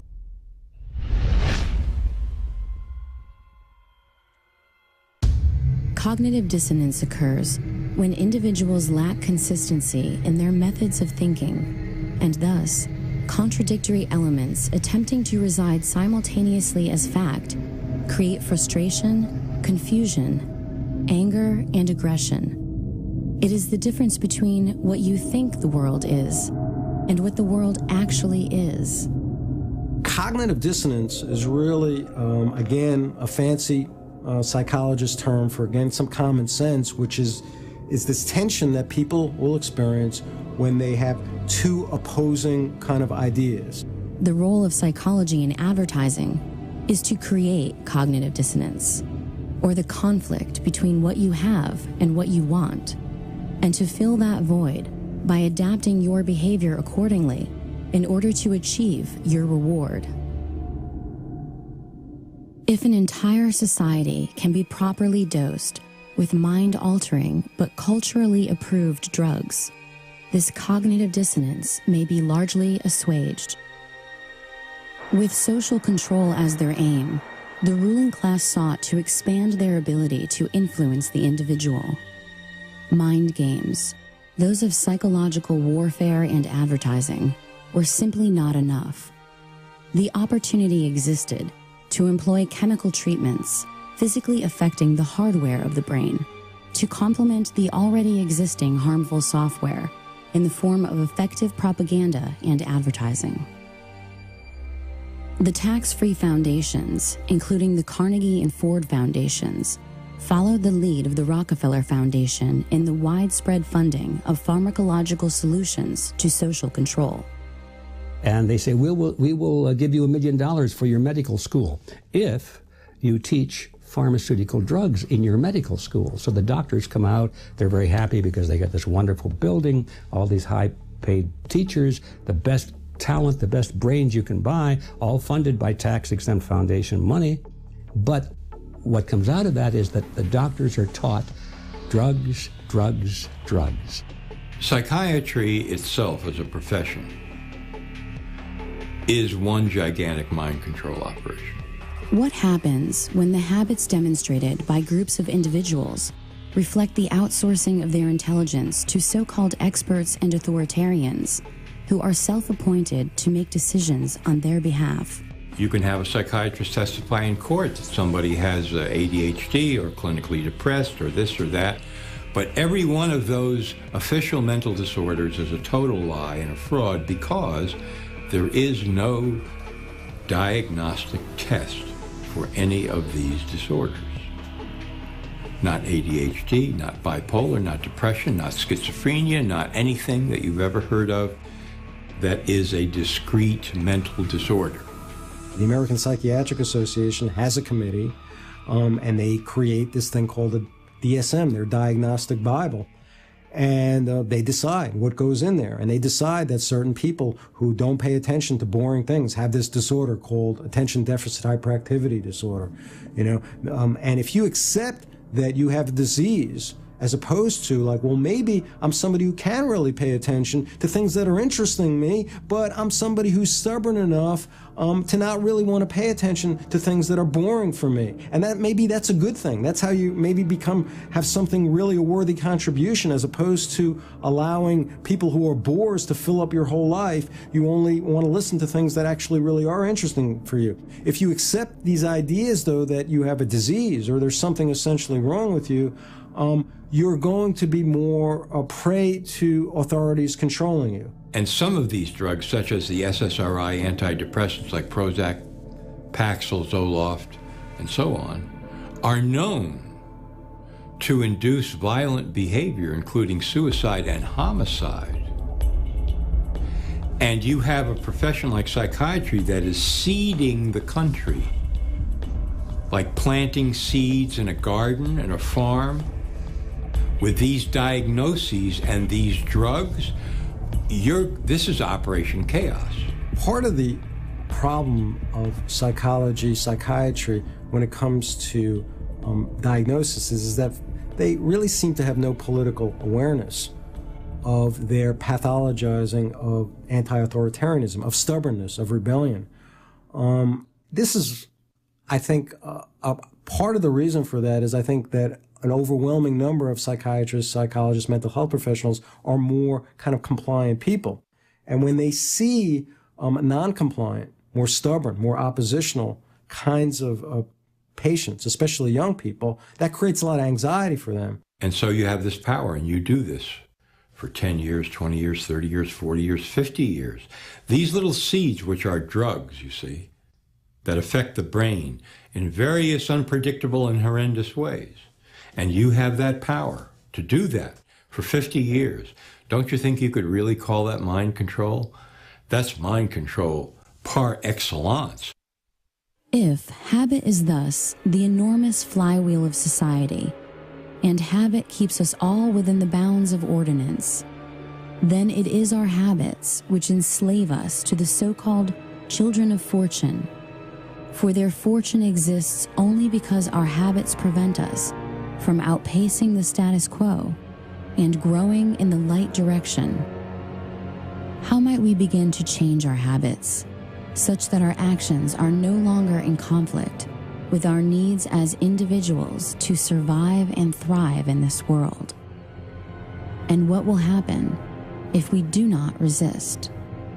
We're heading toward a system where we're going to have economic collapse, real crisis, be much worse than anything we've seen. We're going to be in a position where most people won't understand how it came about. They won't realize that it's the result of government policies, of corrupt politicians, and so therefore they're going to go to those same corrupt politicians and endorse the same policies, and we're going to get more of the same. And that is where we're headed. It all goes back to people who are smarter than us, who are polymaths, who are organized and have a lot of office supplies and infinite money because they can print it out of thin air and everyone else takes it and says, this is real. That's not real. Your mind is real, objective reality is real, wisdom is valuable because we can learn how to survive together with that. But all these things that they make us think are valuable, like petroleum or any of these other commodities, they're all fear-based. And if we just really understood what was going on and our voluntary role in it, we wouldn't play such a role in our own servitude. So we come to a point in our lives where it's fair to ask, what was the last original thought you had? The way you walk, the way you talk, the vocabulary that you use, all of these things are built into the expectation you have of yourself based on the role you have chosen to play in the theater of life as it's been defined to you. I think we're seeing what the consequences are of just complying with everything right now, because that's what most people in America do at this point in time. The consequences are every day you're losing more of your constitutional rights, and your freedom is being taken away more and more and more by this all-encompassing security state being brought to you by your United States government. If you out there watching don't wake up and begin to investigate these facts and prove them for yourself and take action against these people, you are not just committing suicide against yourself, but against all of good humanity. The consequences to non-resistance of control is losing everything that makes us human, that we love, that we cherish. Now think about which laws have been passed recently to give you more rights. There aren't any. There aren't any at all. A lot of folks who are critical thinkers, they realize how powerful these kind of giant corporate government entity is out there. And that kind of understanding that a critical thinker has can be quite painful and can lead to them being depressed and apathetic and giving up. And so we see that throughout history, that a lot of your really great critical thinkers sometimes succumb to depression and substance abuse because they're so overwhelmed, as opposed to others who figure out that conundrum, that if I'm going to be a critical thinker, I'm going to see how powerful these oppressive authorities in my life are, but I can't allow that pain to make me just kind of give up into kind of fatalism and defeatism. Information, knowledge equals power and control. Whatever the public face of something is, whatever they're talking about publicly, there's something else over here they're probably not looking at. And that's why it's important for individuals to look beyond what is being presented publicly.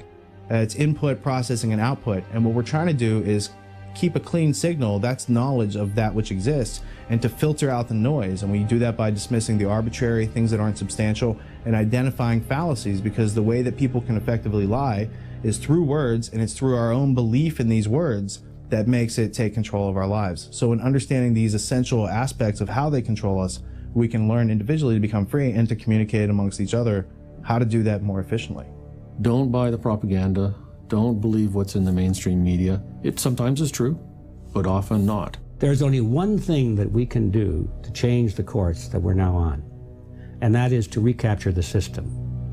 All of the positions of power in America today, and to a large extent around the world, are in the hands of collectivists, people who believe in the very system we have. They like it. First thing we have to do is we have to take the schools back, and then we have to educate the kids that, hey, this happened in the past. These are the things that happened. You have to have a conscience, and you have to take a stand. And no matter how many people want to get you in the group, don't be part of that, because you're going to lose your individuality if you become part of the group. You have to kind of forgive yourself, and once you do that, you can have greater compassion for other people who are still being victimized, who are still believing that those who are controlling their lives actually care about them. A large segment of the population that are so-called conspiracy theorists, but I don't have a problem with these people. They should be questioning things that are going on, because we can't trust the media to accurately report stories. Activism can help a society that's already falling under the weight of its own stupidity fall a couple of generations earlier, all right, to be able to move into a healthier society. When you get down to the ideas of what we can do to free ourselves, you have to first look at what exists. So what exists is this system is organized, it is there to control the crowd. And if you do not resist it, you lose all individuality, you lose your identity, you outsource your thinking, you are being denied your life. And that is every bit as serious as someone trying to stab you in the back, because without your life, liberty, and the ownership of your own work and your own labor, you have no rights under their systems. Freedom means freedom, not some freedom, but all freedom. As long as you don't take away the life, liberty, or property of your fellow man, you should be free to do everything that you want to do. That's what built this country in the first place. So the solution to the problem is to return to that high ideal, return to that high ground. Then everything is possible. You don't have to like the system you're in, and frankly, you have every right to speak out against it. Freedom of the individual is where you start. And then the individual can say, what am I going to do with my own freedom? How am I going to use my imagination and my creative power to invent realities of my own and make them fact in the world, as opposed to sitting back here passively and letting elites manufacture reality for me. Humanity is worth resisting this, and if you don't stand up against these diabolical globalists, you are turning our species and our entire history and our entire future over to these people. You're betraying our ancestors who fought against incredible odds so that we might have some basic freedoms. And you're betraying yourself, your children, your family, and all future human generations. We can't turn our species over to total darkness. We can't turn our species over to people who love to hurt innocence and who hate beauty. We must resist the New World Order. We must free our minds and awaken the human spirit. It is time for the sleeping giant that is humanity to awaken.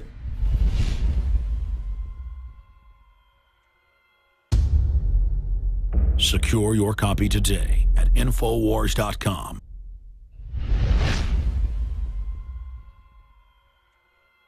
Again, that concludes the premiere of State of Mind here on Infowars Nightly News. This will be archived at prisonplanet.tv for subscribers, and we're also going to post it on the Alex Jones channel on YouTube. But as much as they censor that, who knows if we'll even have a YouTube next week. It's getting crazy. So it's very important, so we can also make future films, to get State of Mind, The Psychology of Control, on DVD or Blu-ray at InfoWarsStore.com, so you can show this to your friends and family. And also feel free to have people over to your house or to share your username and passcode with them for prisonplanet.tv so they can watch this full presentation. I think really augments the info for people that are watching and are members of prisonplanet.tv. But I wanted to give each of you about a minute and a half or so going around the table here with James Lane first to crystallize any final points about the documentary State of Mind. I just really want to ask people out there to get this and show this to your friends and family. I think that this is a really powerful tool that you can affect true change. Absolutely. Richard Grove? We're all born into control, and you can't do much about it until you use your 5 senses, observe what's going on, identify what you need in your life. I also identify the contradictions that you don't need in your life, and then make changes. Change your habits, because it's the habit that is the enormous flywheel of society, and that's how they control us. The thing that I want to ask everyone is, stop accepting what the establishment is force-feeding down your throat through school and your job and everywhere else. Start questioning everything. Stop accepting the fact, or stop thinking that everything you were taught in school is reality. There's so much more out there to discover, and this film is really just a stepping stone, a point where you can see that there are all these branches of information that go out there, and then you can take that initiative upon yourself to go out there and research this more in depth and find out that we're not just making this up. This stuff is real. There's real information out there. Truth is truth. Chris Emery. I would suggest tomorrow, call the cable company, cut off your cable service. Shut your TV off, read more, spend more time with your family, and get out and find out what's really going on. Don't let the media control your life. That's right. Don't consume globalist propaganda media. Analyze it when you have to, but produce your own media. Make your own art. Be creative. Use your imagination. Get outside the box. And stand up against the globalists, because we know they're bad guys. People out there, you're good guys. You're good men and women out there. You care about humanity. Well, stand up and be a leader. And it starts little, but we're going to be able to change the world by all of us doing little things. Going back to James Lane in closing, we're going to show back-to-back some clips here of some of the things that hit the cutting room floor, not because they weren't powerful, because, as you said, the film just couldn't be 10 hours long. Tell us about a few of these clips we're about to see here in closing with the documentary film and extras of State of Mind. Well, we got a few clips here. We got one from Anthony Schaefer. Man, he had so much information that we just couldn't put in the film. Douglas Valentine, he's actually going to be speaking about a story from whenever he was a child, where that really woke him up to how authority is just accepted. And some other clips as well. Yes, absolutely. All right, and we'll end it with these clips back to back here in a moment. I just want to say great job to all of you. Fabulous job. And, Chris, I think I've known you like 10 years. And you guys have known a couple years now, and just getting to know you guys. Very, very exciting what you've done. And it's good to see independent filmmakers out of the gates, and just the last few years put out 2 great films. So we salute everybody involved there with Free Mind Films. And I hope that all of you will support what they've done and the Infowar by getting it on DVD and Blu-ray at InfoWarsStore.com, the exclusive distributor online of these documentary films. And so here are some of the clips from the film that did not make the final cut. And then we'll see you back tomorrow night, Lord willing, on the Thursday edition of Infowars Nightly News.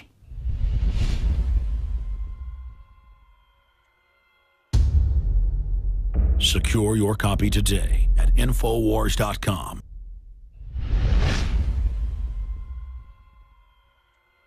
For society, people think, oh, they don't exist anymore, do they? Well, they do, and Quigley wrote about them. He said that he had no aversion to this secret society. In fact, he said he had been invited into its inner ranks. He was never a member of the elite himself, but he was brought in as their historian, you might say, to record their events and to put it in the public record so that they could have a permanent record for all time. And he said he was invited into the group, and he was able to examine their private records. And then he said, I have no aversion to it or its goals or its policies. He said, the only thing I disagree with is that they hope to remain secret. Most wars in modern history are fought for the enhancement of power and wealth on the part of the elites that run those governments. They want to expand their influence. They want greater dominance. Maybe they want the natural resources. In other words, they're not for reasons that we have been told. It's a fact of life. And there's no clearer example of that, I believe, than in World War I and, of course, in World War II. But the question around was World War I. The American people at that time were very complacent about the war going on in Europe. It was a war between, Germany and France and England. Okay, I'm sorry about that, but leave us out of it. We declared our neutrality and everything, and we just said, we hope you guys work it out real soon, which is the way we're supposed to be, There was no particular national interest on our part to be involved in that war. We weren't that threat. And besides, according to our Constitution, the only purpose of our government was to protect us to protect our lives, our liberty, and our property. If it didn't touch in those areas, we're out of it because the Constitution forbids that power to the government. Anyway, that's how the American scene was at that time. And people in finance and in government really had a different point of view because, you see, J.P. Morgan at that time was the bond broker for the British bonds. The British government was trying to raise money in addition to taxes. They were borrowing it through bonds, so they were issuing bonds. And J.P. Morgan was given the franchise to sell those bonds in America. And he sold a lot of them. Advertisers have done is they've looked at Freud and psychology.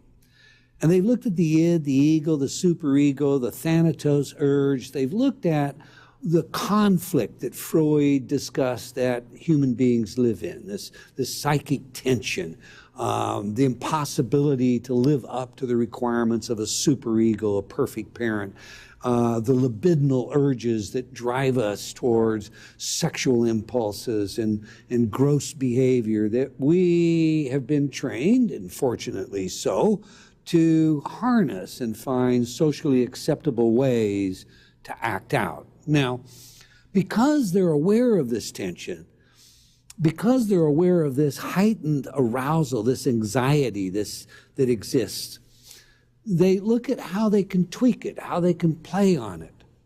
If, for example, I can cause an arousal and associate that arousal with a product, just as with Pavlovian conditioning, you're more likely to remember that product, especially if I have repetition in it.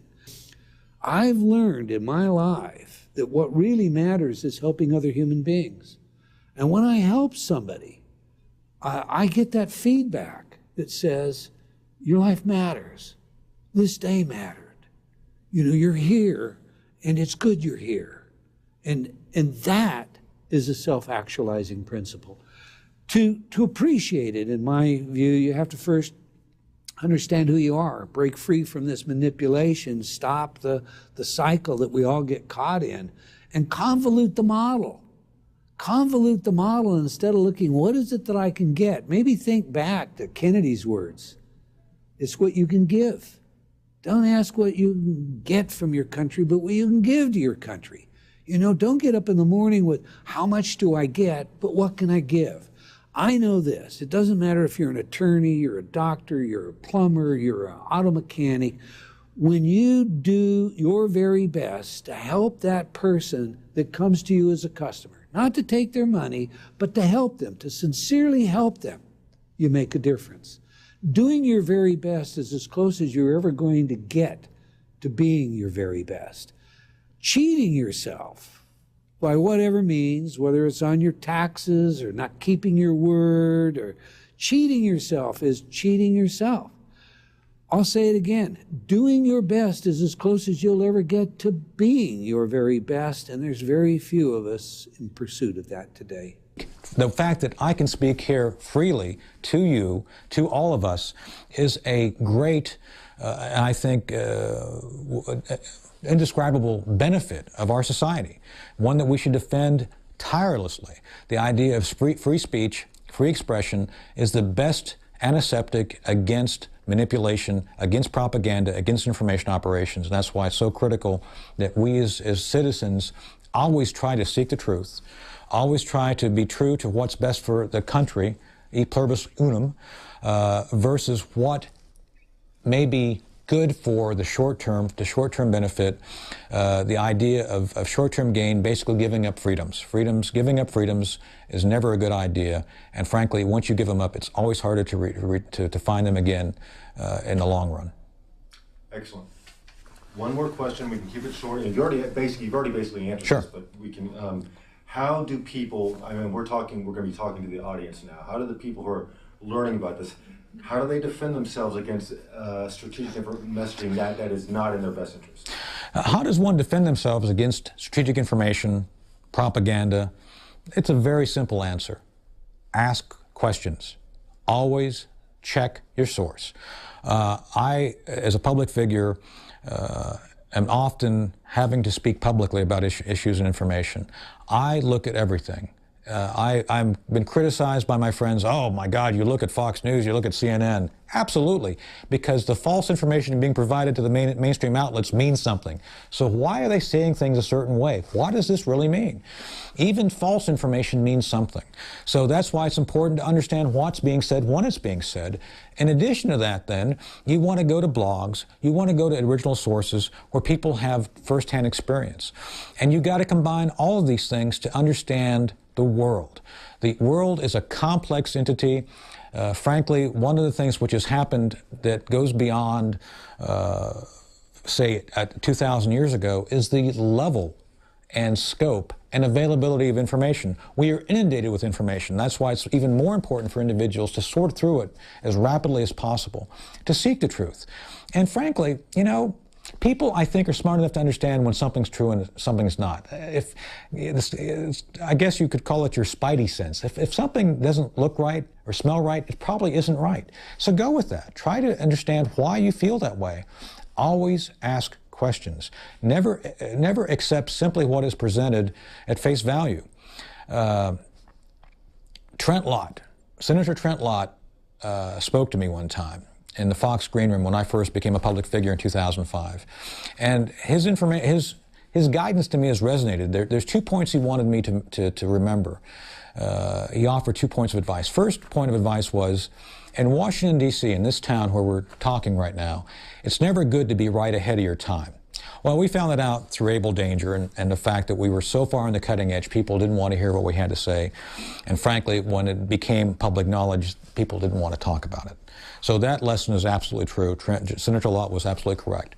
The second lesson he taught me, and this is something that I'm still learning today, he advised me that whatever they're talking about publicly, whatever the issue is in the news, whatever the information is about that topic, it's really about something else entirely. And I believe that to be true. Whatever the public face of something is, whatever they're talking about publicly, there's something else over here they're probably not looking at. And that's why it's important for individuals to look beyond what is being presented publicly and try to figure out for themselves what's really going on.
Secure your copy today at Infowars.com.